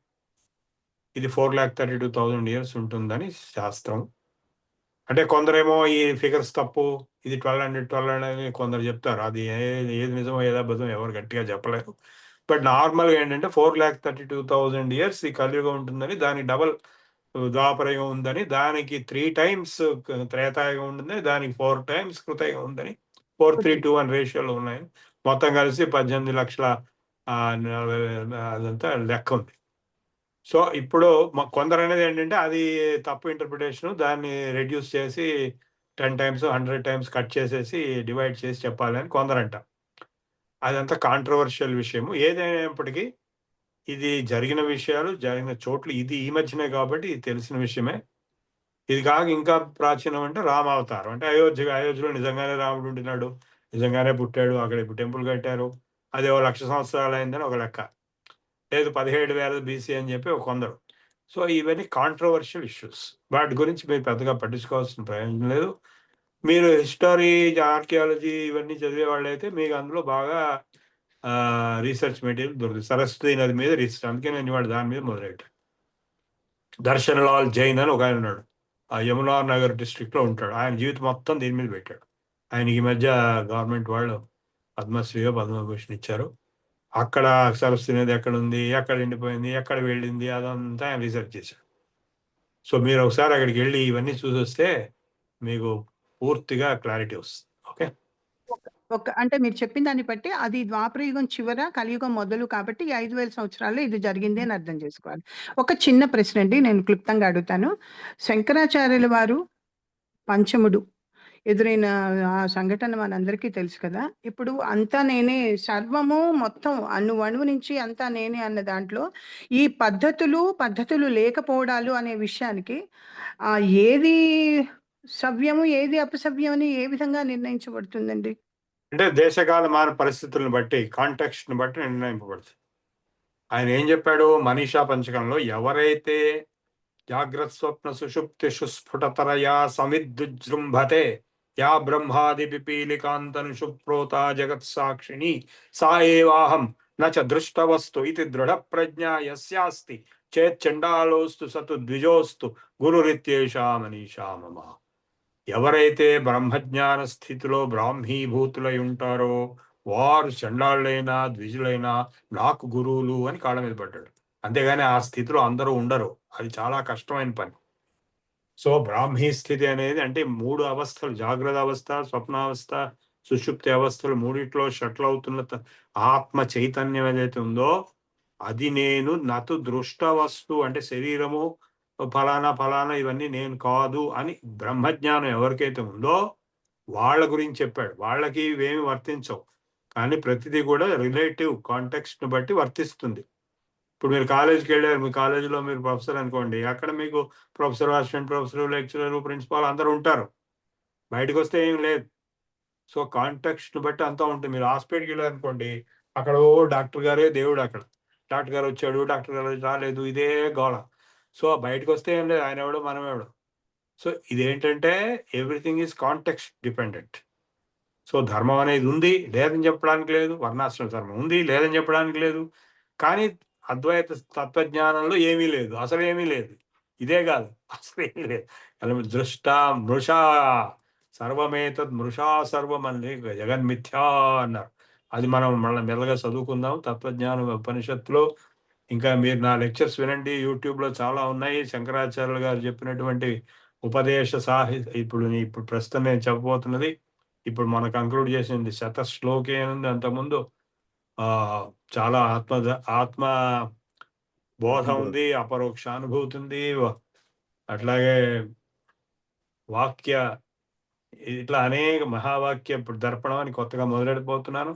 సో మీరు అవన్నీ చదవండి, చాలా ఉన్నాయి. అష్టావక్ర సంహిత, అవధూత గీత, ఇది మొత్తం అద్వైత సిద్ధాంతం.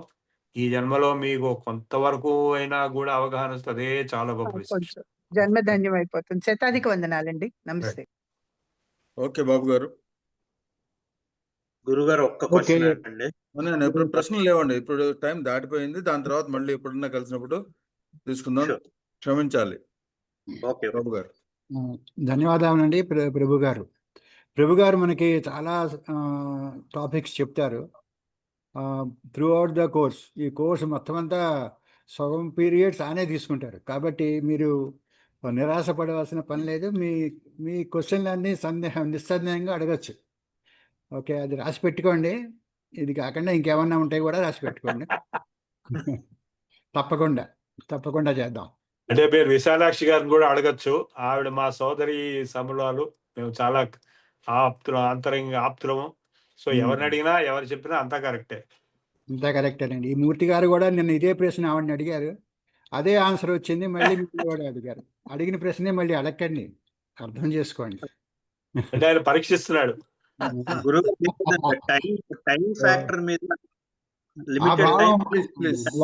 పరీక్షిస్తున్నారు అన్న భావం తెచ్చుకోవడం కరెక్ట్ కాదు. కాబట్టి మీరు ఎందుకంటే ఇప్పుడు విశాలాక్షి గారు మేము చాలా దగ్గరగా ఉంటాము, మాకేమి విభేదాలు లేవు. ఉన్న శాస్త్రం ఒకటే, వారు చెప్పినా నేను చెప్పినా ఇంకొకటి చెప్పినా. ఇప్పుడు మేమంతా స్మాల్, మీకు ఇంకా పెద్ద పెద్ద స్వామీజీలు ఉన్న సర్వేశ్వర వీళ్ళు మీరు యూట్యూబ్లో రామకృష్ణ మఠ్ స్వామీజీలు వాళ్ళంతా ఉంటారు. వాళ్ళంతా ఇంకా గ్రేట్ పీపుల్ ఉన్నారు, వాళ్ళు ఇంకా చాలా చెప్తారు మాకంటే. మేమేదో మాకు చేత అయింది, మాకు తోచింది మేము చెప్తున్నాం అంతే, మాకేమి రాదు అది విషయం. ధన్యవాదములండి ప్రభు గారు. Thank you so much. ధన్యవాదములు. ఇప్పుడు మనము ప్రార్థన చేసుకుందాం. వసుంధర గారు. నమస్కారం. స్వస్తి ప్రజాభ్యః పరిపాలయంతాం న్యాయేన మార్గేణ మహిమహీషాః గోబ్రాహ్మణేభ్యः శుభమస్తు నిత్యం లోకాः సమస్తాः సుఖినో భవంతు కాలే వర్షతు పర్జన్యః పృథివీ సస్యశాలిని దేశోऽयं క్షోభరహితో బ్రాహ్మణాः సంతు నిర్భయాः అపుత్రః పుత్రిణः సంతు పౌత్రిణः అధనాः సధనాः సంతు జీవంతు శరదాం శతం సత్యం వద ధర్మం చర స్వాధ్యాయాన్ మా ప్రమదః సర్వే భవంతు సుఖినః సర్వే సంతు నిరామయాః సర్వే భద్రాణి పశ్యంతు మా కశ్చిద్ దుఃఖభాగ్ భవేత్. ఓం శాంతి శాంతి శాంతిః. ఓం పూర్ణమదః పూర్ణమిదం పూర్ణాత్ పూర్ణముదచ్యతే పూర్ణస్య పూర్ణమాదాయ పూర్ణమేవావశిష్యతే. ఓం శాంతి శాంతి శాంతిః. సర్వే జనాః సుఖినో భవంతు. స్వస్తి. ధన్యవాదములండి వసుంధర గారు, చాలా బాగా ప్రార్థన చేశారు. ధన్యవాదములు. ఇప్పుడు జాతీయ గీతం పాడుకుందాం. చాలా చిట్టిబాబు గారు ప్లీజ్. जनगणमन अधिनायक जय हे भारत भाग्य विधाता पंजाब सिंधु गुजरात मराठा द्राविड उत्कल बंगा विंध्य हिमाचल यमुना गंगा उच्छल जलधि तरंगा तब शुभ नामे जागे तब शुभ आशीष मांगे गाहे तब जय गाथा जनगण मंगलदायक जय हे भारत भाग्य विधाता जय हे जय हे जय हे जय जय जय जय हे जय జై హింద్. ధన్యవాదములండి. జై హింద్ సార్. చాలా చిట్టిబాబు గారు ధన్యవాదములు.